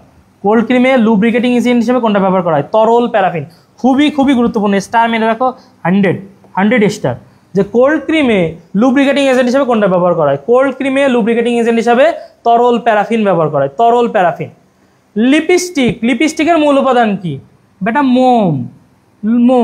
ঠিক আছে, লিপস্টিকের মূল উপাদান হচ্ছে মোম। এইবার গুরুত্বপূর্ণ কথা, আফটার সেভ লোশনে দুটো কথা মাস্ট পড়তেই হবে। একটা হচ্ছে অ্যান্টিসেপটিক কোনটা, ময়শ্চারাইজার কোনটা। অ্যান্টিসেপটিক কোনটা, ময়শ্চারাইজার কোনটা। তুমি মনে রাখবা ট্রিপল এ, আর্লি অর্জনের ট্রিপল এ আর কি, ডাবল এ আর কি।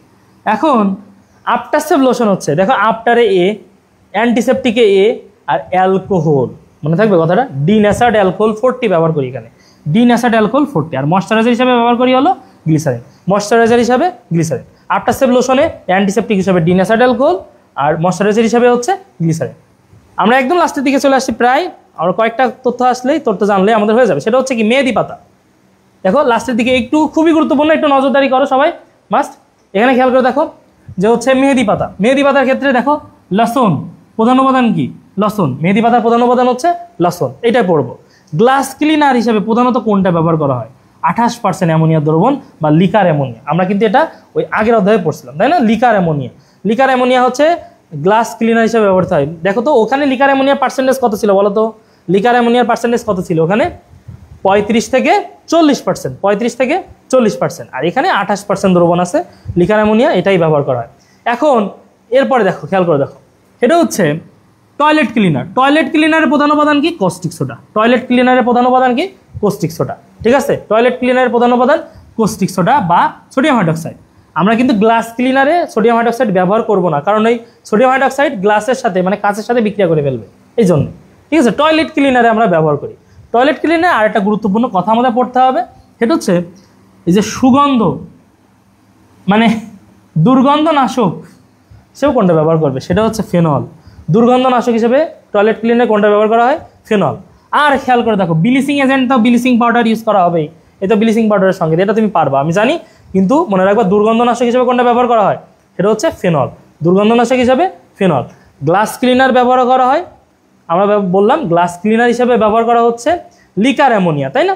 আর এই তো জাতীয় জিনিস যেটা তুমি মাস্ট পারো এই অধ্যায়ের, কারণ এইটা করে আর কি পাস করে আসছো আর কি, এই অধ্যায়ের একটাই সৃজনশীল পড়ো, তাই না? এরকম একটা বিষয়। তো তোমাকে পড়তে হবে এই যে আখ বা খেজুরের রসে কত পার্সেন্ট সুক্রোজ আছে? 16 থেকে 20%। আর কমন জিনিস সুক্রোজ, একটা ডাইস্যাকারাইড ছিল, এটাকে যদি ভাঙি তাহলে গ্লুকোজ আর ফ্রুক্টোজ পাবো, আসলে গ্লুকোজ আর ফ্রুক্টোজ। সুক্রোজ রে ভাঙলে বলতেছে ইনভার্ট চিনি, ইনভার্টেজ লাগবে। সুক্রোজ রে ভাঙলে সুক্রেজ, এস যোগ করি না আমরা এনজাইমের লাস্টে কিন্তু এস যোগ করি, তাই না? আর এই যে যেটা তৈরি হইলো গ্লুকোজ বা ফ্রুক্টোজ, সেই গ্লুকোজ থেকে আমরা ইথানল বানাইতে লাগবে জাইমেস। এটা মানে এই এনজাইম কটার নাম পড়তে হবে, মেইন কথা তোমাকে। আর আমাদের এই কথাটুকু জানতে হবে যে সুক্রোজ মানে আখের রসে কত পার্সেন্ট সুক্রোজ আছে, ঠিক আছে? আর তো এই কথাটা আমরা এমনি জানি, অ্যাসিটিক অ্যাসিড 6 থেকে 10% জলীয় দ্রবণ অ্যাসিটিক অ্যাসিড, এবং এই যে বলছিলাম 4.74, 3টা পিএইচ কিন্তু তোমাদেরকে শেখাই দিয়েছি। এটা হচ্ছে ইথানোইক অ্যাসিড বা ভিনেগার 4.74, আর এটা হচ্ছে মিথানোইক অ্যাসিড HCOH, যেটা শিখাইছিলাম HCOH, ওটাতে এই যে এখানে 4.74 আছে, তো ওইটা খালি 3.74। আর একটা শিখাইছি সাইট্রিক অ্যাসিড কি বলেছি? সাই পাই, তাই বলেছি না? এই দেখো টোটাল অধ্যায় হয়ে গেছে। মোটামুটি আমরা অনেক উদাহরণ পড়লাম। এই অধ্যায়ের মধ্যে সবচেয়ে গুরুত্বপূর্ণ জায়গা ওই যে দ্রবণ, তারপরে কলয়েড, সাসপেনশন, খুবই গুরুত্ব দিয়ে পড়তে হবে। এবং তোমাকে আমরা যেটা বললাম দুধের যে কয়টা কোন প্রাণীতে কোনটা বেশি, হ্যাঁ, তারপরে এইগুলো খুবই গুরুত্বপূর্ণ জায়গা কিন্তু, এবং ইমালশান, তারপরে দেখো কলয়েড, এই যে উদাহরণ যেগুলো পড়লাম এই উদাহরণ কিন্তু মাস্ট, খুবই গুরুত্বপূর্ণ মনে রাখতে হবে, হ্যাঁ। এবং তোমাকে বললাম অ্যান্টি মাইক্রোবিয়াল কোনগুলা, অ্যান্টি অক্সিডেন্ট কোনগুলা এই অধ্যায় থেকে, হ্যাঁ। এবং কোন কোন ভিটামিন হলো অ্যান্টি অক্সিডেন্ট, তারপরে কোন কোনগুলো মুক্তমূলক শোষণকারী, কোনটা প্রাকৃতিক অ্যান্টি অক্সিডেন্ট, এগুলো খুবই গুরুত্ব দিয়ে পড়তে হবে। এটা বারবার পড়ার উপরেই তোমাদের নির্ভর করবে, বুঝতে পারছো? তো সবাই ভালো থাকো, পরবর্তী ক্লাসে ইনশাল্লাহ আবার দেখা হবে। অনেক বড় অধ্যায়, কিন্তু একটু বোরিং মনে হলে তোমাদের কিন্তু এটা মুখস্থ করাই লাগবে, এটা পারাই লাগবে। এখান থেকে অনেক গুরুত্বপূর্ণ কিছু এমসিকিউ আসে, বুঝতে পারছো? তো সে পর্যন্ত সবাই ভালো থাকো, সবাইকে ধন্যবাদ, আসসালামু আলাইকুম।